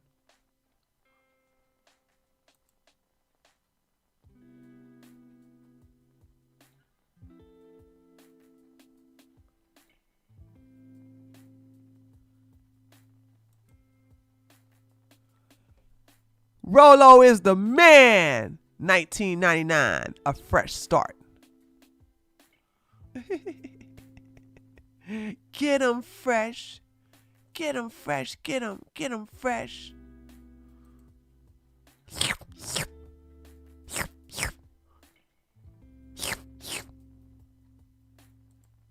You can't go to their channel if you click on oh man. Because all she does is throw out some Molotov cocktail, or she throws out some bullshit, and they go, well, look, the Red Pill are talking about this again. Pearl Davis said X. And I was just basically reinforcing the idea that all she does is she's a patsy for TradCons. She's a patsy for the Daily Wire. I never said she's like drawing a paycheck. I never said she's on the payroll. You said she works for the Daily Wire. We were there. We were telling you she doesn't. She wants to work with them in reference to her divorce documentary that nobody cares about. But you said she directly works with them. She doesn't. I never said she was on the she was getting benefits or anything like that, you know. But of course, that's what happens. Like when something like that happens, you have to agree and amplify. So that's what she was doing. She was like, "Oh, well, hey, was it Ben Shapiro? Can you tell Rollo that I don't work for you? Hey, Jeremy Boring, can you please tell him? Ha ha ha." It's the same thing that happened with the what you call it, the vasectomy tweet. You just blow it out of all proportion, and you sound ridiculous. You still typed in that though. You said in order to get to a high value man, one of those 7 steps was to get a vasectomy. For men in their 20s. Idiot. They want to sit here and say women don't take no accountability. Why doesn't he have lips? So gross. That's not what I was saying. I'm trying to make an illustration here that her only purpose, the only purpose she serves in the manosphere is to be ridiculous, is to be a whipping boy, is to be like Ben from the Dr. Phil show. That's all her purpose is. It's still only her only purpose too. Although I think she's probably on her way out. If my editor in his free time on her way out, Pearl is irrelevant except for us using her as a whipping post. I wish her stupid sugar baby didn't have hold on, let me see. I'm gonna hide him. Stupid sugar baby with his own horny self. I don't blame him though, because when you lay down with somebody like Pearl, you gotta have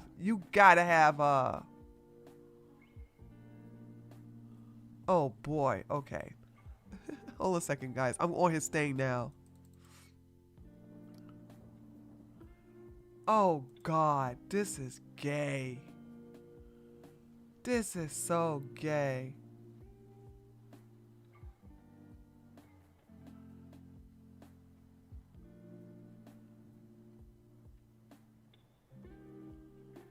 Okay. All right, let me what is this? All right, let me show y'all. Okay. He's horny, I can tell you that much. All right, I got something safe. That beautiful dog. All right, here we go. Y'all ready to see?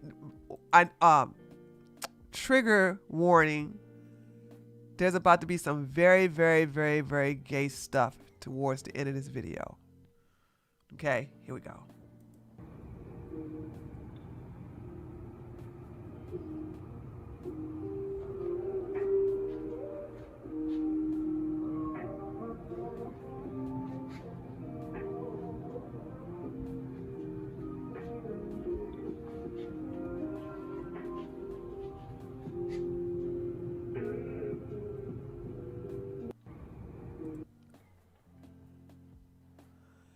Dude, why can't this man believe in marriage? I want him and Pearl to get married so bad. Oh my God. What a loser. Let's break down this video. The best thing about this video is the beautiful, beautiful dog in the corner. That's the only, after that, it goes downhill there, chat. Okay? Tyler, hush. The fact that you think I mean that in other than, oh, never mind. Just go sit down. Go sit down. Go sit down. Go sit down. You don't even know why I said why can't he believe in marriage? You literally don't understand because you're a man. That's why. You're a man. You're a man. You're a man. The women knew what I was talking about. It went over your head. You're a man. That's why. Anyway. After the dog, it goes downhill from there. So let's look at what's going on in this video. All right. This is what size bed is this? This is a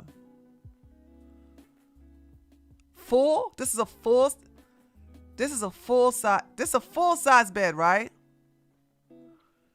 So you got this. I want to say Himalayan salt lamp, but I could be wrong. Oh, it's a double bed. What did I say?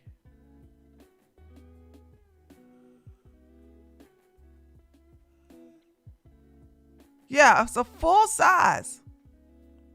That's not a queen. That's too small for a queen.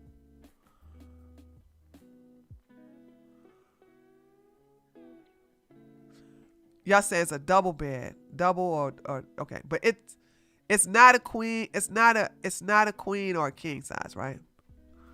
So we got that going on, right? And I could be wrong, or it could just be a glowing light, because I was gonna say this could be a Himalayan salt lamp, or just a glowy lamp or whatever, okay? All right, so there's that. Now, I never seen a man. I have one of these, by the way. You get bored of them after a while. It is you can put some essential oils in this, and it will make the smoke and also make your room smell good. This is for women though. Men don't keep these things. I've had one for over 30 years. You know where I got it from? No, this is this isn't a oh wait. You know where I got mine from? Spencer's Gift. You can get it from Amazon.com, but I got mine from Spencer's Gift. Okay. So there's that. Then you get the projector. So the projector is showing anime. Ladies, listen to me. Don't deal with men who watch anime. Thank me later. Thank me later. You got this projector projecting on the wall anime. And on the other side, you got another lamp, whatever, which is showing green. Now what's, oh, that's a plant. Then you got the little dog. Then you got another plant here. I don't know what this is above the picture.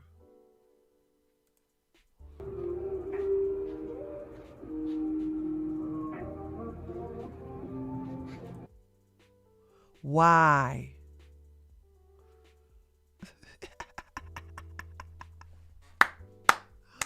Why? Why? Why?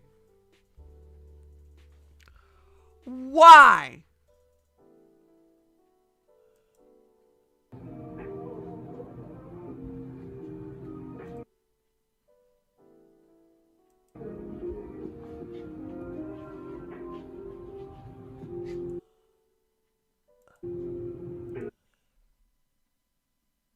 Now, this is Texas. What part of Texas? I don't know.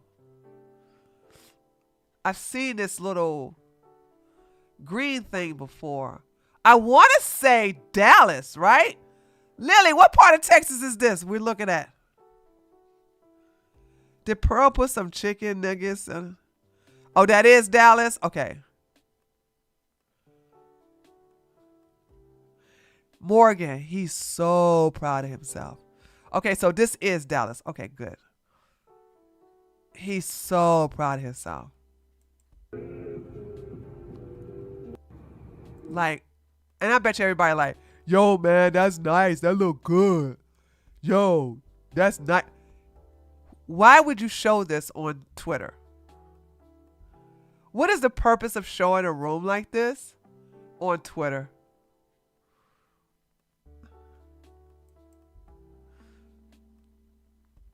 Where the magic begins. I'll let them sacrifice and I'll watch anime.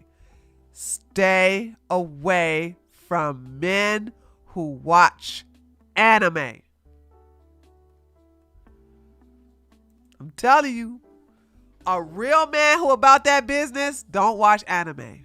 Stay away from that. No, don't mess with nobody. The magic, right? I'll let them sacrifice. I'll watch anime comfy. These men are like, yeah, I'll let the women be on the bed, booty butt naked, but I'm just gonna watch anime. Are your parents alive or still part of your life? Yes. Good night, champ. Gay. I miss having a cool bachelor pad I could see a big league town from. Nuke understands the power of mood lighting. For what? For who? For the anime cartoon he's looking at on the daggone wall?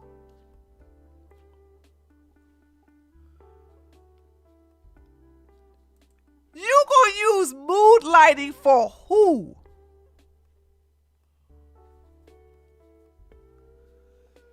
So that's why I said, like, ladies, you need to stop taking so easy on these crazy men over here, okay?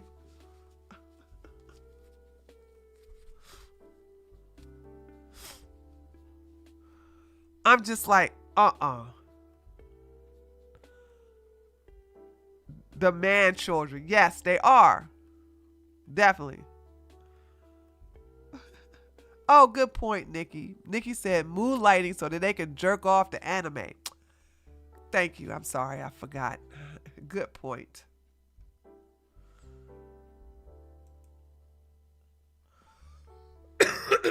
Used to have this set up with a projector in my room as well. May I suggest LED strips for underglow below the bed if it fits? Why?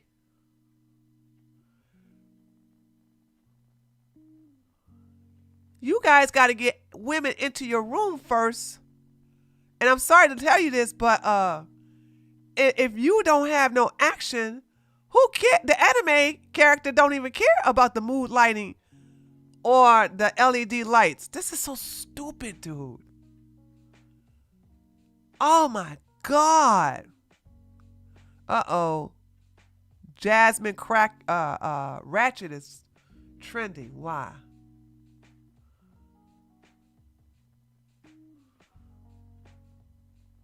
Jasmine Crockett reported my post.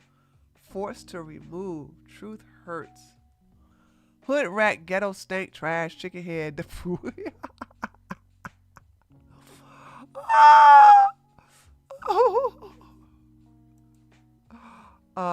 Okay.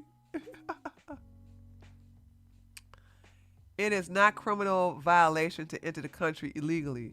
It's not. She did not say this. Did she really say this? It is not a criminal violation to enter the country illegally. It's not a criminal. It's a crime. It's not a crime, which is why they're so frustrated, because they really want. Oh my God. I wasn't even going to try to do a video today. Look like I got a political video. How could you be this dumb? Even Tariq Nasheed got something to say. Jasmine Crockett is not a spokesperson for the views and sentiments of most Black Americans. What a dumbass. What a dumbass.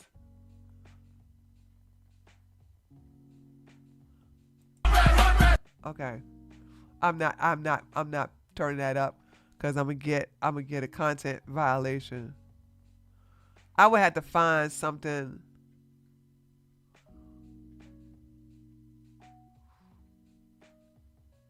Feels so good to not be a fucking Democrat. Oh God.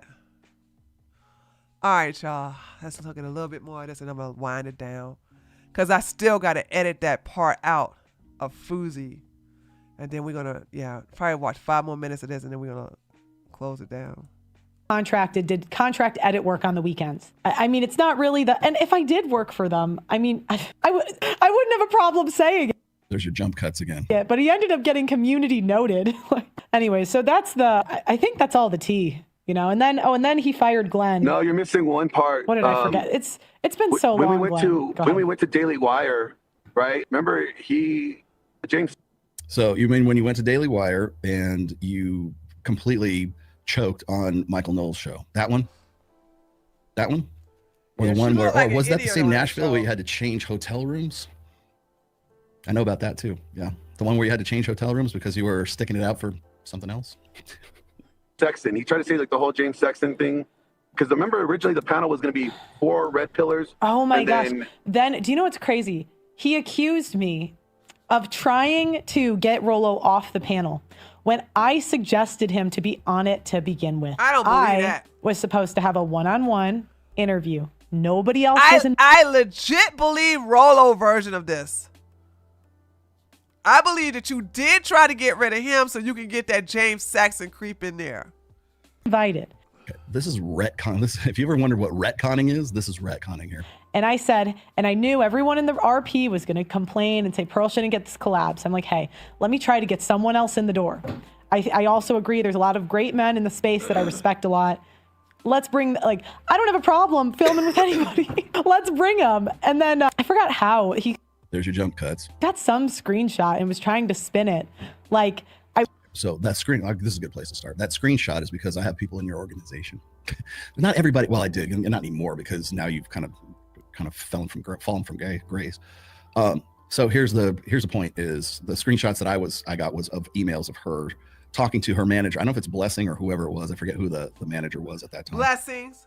Anyways, they were working out some sort of deal or some sort of interview. Now we have to go back a little bit. We got to go back to, remember, this is 2024.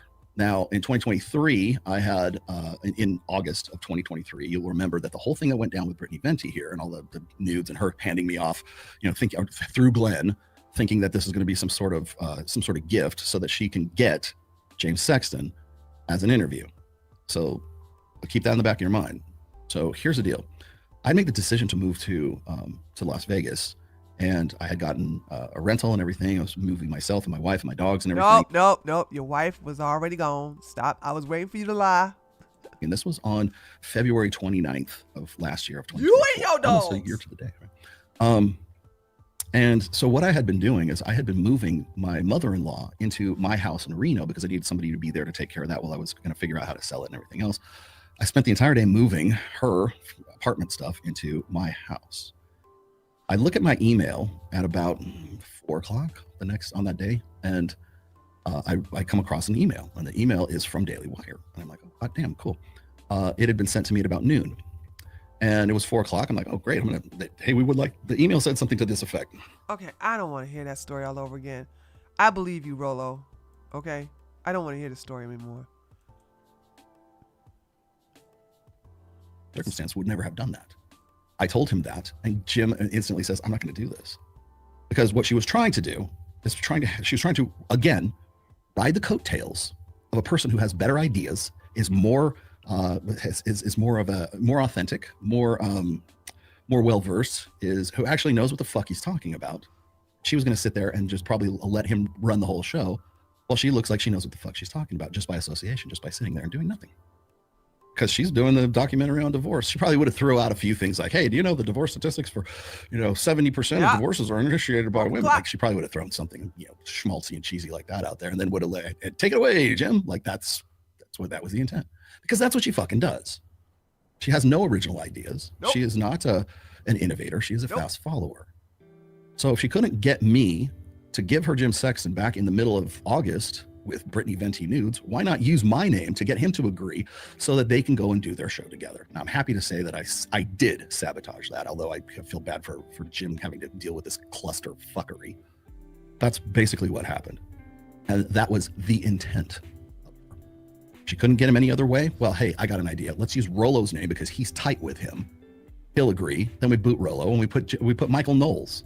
Like, they wouldn't tell me who got the slot, but it was Jim who told me that it was Michael Knowles who got the slot. Now, I'm happy to say that it did work out okay, because James Sexton did in fact get that interview, or that one-on-one with Matt, without Pearl whatsoever. It was just a one-on-one, right? Which, if you haven't seen it, was pretty good. And he dropped my name a few times on top of everything else. So oh, he's so happy. Look at him. But that's what she was trying to do, because she's so a manipulative proud snake, as Myron Gaines has said from day fucking one. Pregnant silence. Diabolical. This is what she does. And she didn't even get on top of the cherry on top. Coconuts and Barbados. Diabolical. Is the fact that she did get an interview with Michael Knowles about religion and about marriage, but it was just her and Michael Knowles. So instead of her, Michael Knowles, Matt Walsh, and Jim Sexton, it was just the two of those two separate ones, right? And of course, Glenn Lawrence is in the yelling from the wings, her producer, whenever she got into trouble when she was trying to quote scripture. It's more than a man can take. Rollo's too smart for the hoes.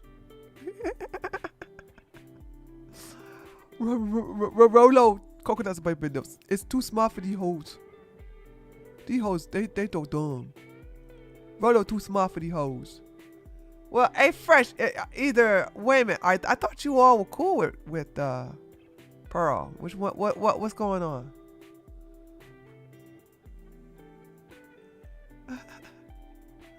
I thought you and the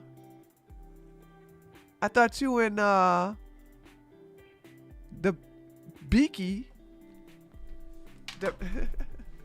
I thought like Myron Gaines, who's a homosexual. I thought y'all were cool with Pearl. That's what I thought. No, that's not the case. No. Oh, okay. Okay. All right. That's not it. All right. Cool. That was probably one of the single worst interviews I've ever seen her do. And the very fact that Glenn had to be in the background calling out, Corinthians 31:9 or whatever the fuck it was, right?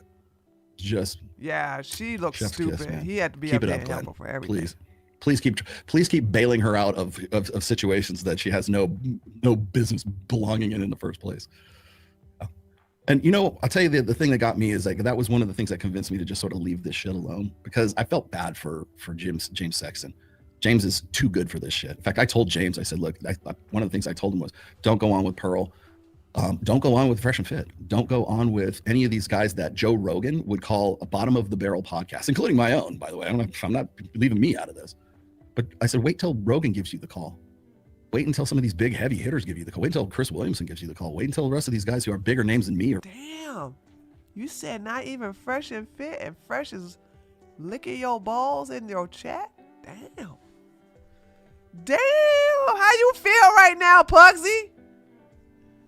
He said, don't even go on Fresh and Fit.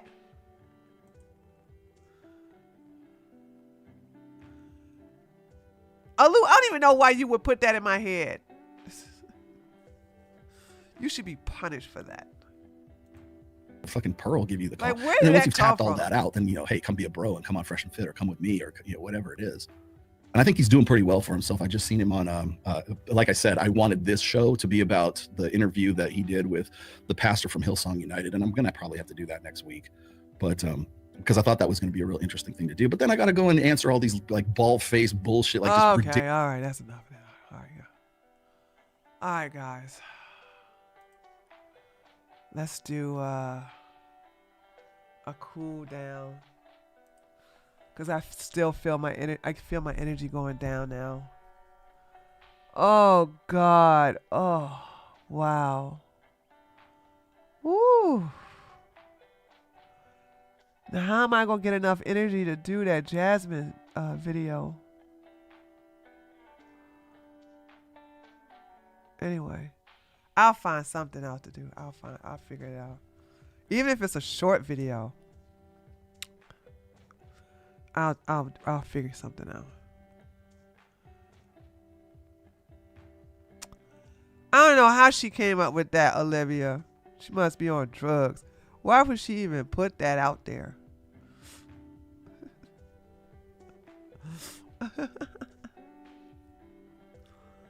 Ah.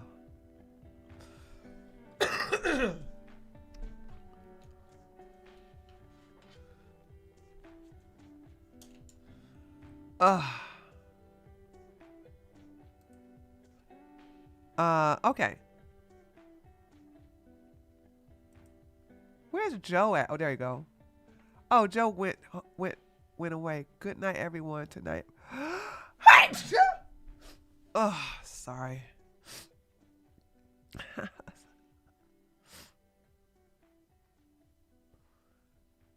Once you start sneezing, that means you're gonna be healing. Well, I just ate my last meal, which was I smacking? And you know what? And I knew I was smacking on my grapefruit and I didn't care. I said, it's so good. I just sneezed it. You gave it to me, Peanut Fairy. Oh, yeah, that's what happened. Now I sneezed. Oh.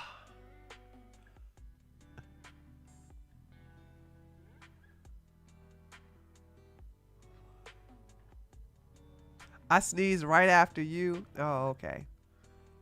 Well, somebody sneezed right after me. They're just not telling nobody. So we having that ripple effect. So, anyway. All right, guys. So, no stream tomorrow. I'm still protesting on behalf of Lily. I contacted Jasmine. She's supposed to let me know when we can when we can schedule this month AMA. When I find out, what I'm going to do is post in the Discord. But you all, I'll let you know when you can either email me any questions you want us to answer, as well as